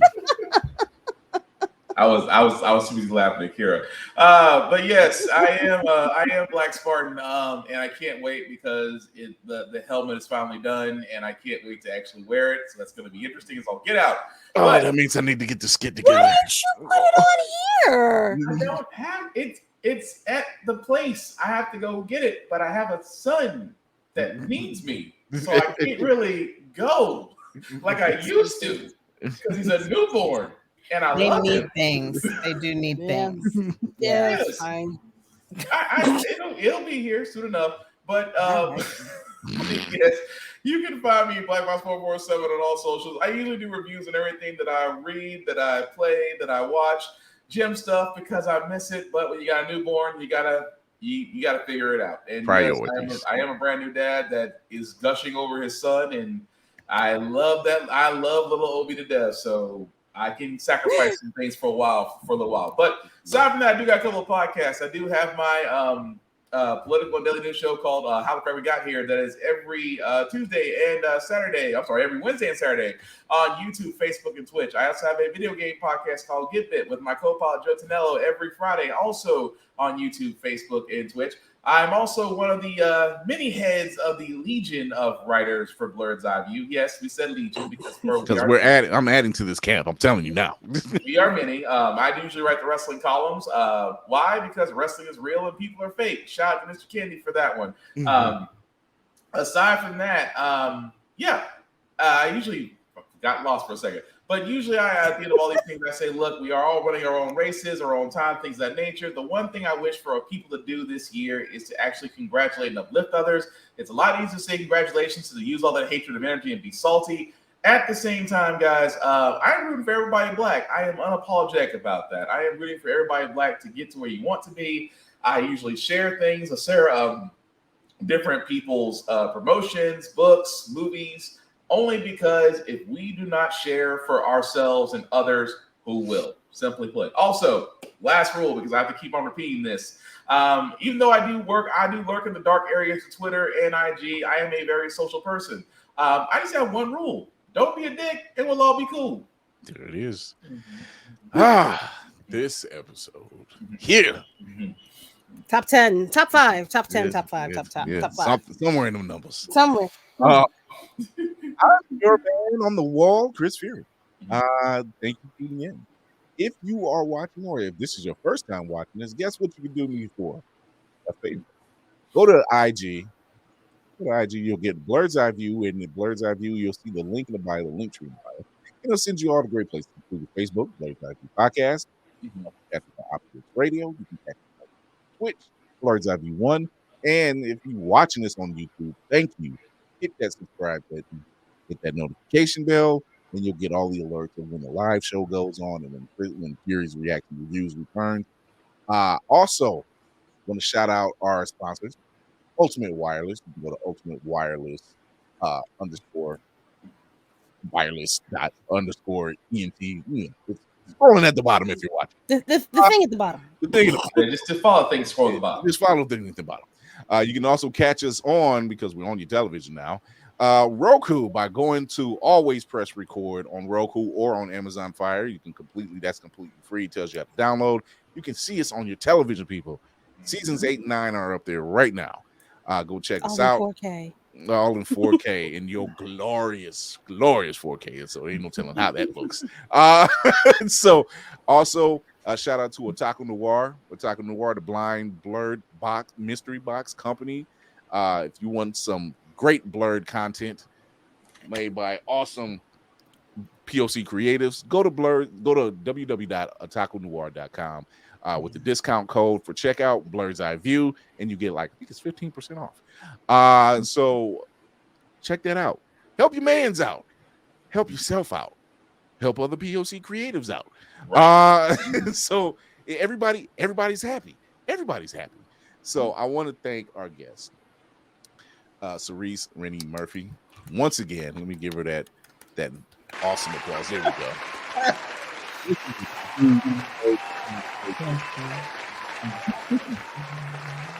Thank my awesome team over here, Black Spartan and Lady Mandalore. Let me give y'all that too as well. Thank you. Don't diet out, you dirty bastards. Rude. It's always a short clap. There we go. All right. So, but thank you all to this amazing team. Thank you, Cerise, for this amazing conversation. Yes, you will have another fan, and as I tell many people that come on, you got a home here at Blur's Eye View. So whether it's just you having another project or you want to come on here and talk about the latest geek entertainment stuff, give us a call. We'll answer the call. For everyone out there who are watching, thank you for tuning in, man, showing your love and everything and all that great candy stuff. Shout out to Hag Entertainment for an amazing Blur Bash over this past weekend. It was amazing. It was great to catch up with some friends and family, because let's face it, folks like 8 and Candy B, that's family. That's just family. That's just what it is. But shout out to all of them: Tino Black, Des Maki, Animated Asia, Stefan Johnson, the whole crew. They were all there. We were all hanging out, and we had a blast. So tune in Thursday. You know, if you can catch us Tuesdays at 8:30 p.m. Eastern on Facebook, YouTube, and Twitch, you can also catch us Thursdays at 9 p.m. on Facebook, YouTube, and Twitch, where we always have an amazing guest and we always got great topics to talk about. And we have some fun while we're doing it, because guess what? We're not shock jocks. That's for the mother folks. That we don't do that. We don't do that here. You know, we don't do that here. So we don't do that here. We don't do that here. So until next episode, which will be Thursday at 9 p.m. Eastern, remember to educate yourself and others, entertain yourself and others, and most of all, encourage yourself and others. I want to thank my team and our special guest, Cerise Murphy, for coming through, talking about her projects and her award-winning books and Virtuous Con. You need to check it out. You can still watch the links, as she stated before. You can still check out those panels for all those great guests that she has and find out some great stuff and all that awesome jazz, and tear up and laugh and live and love, all of that. Until next time, we are out of here.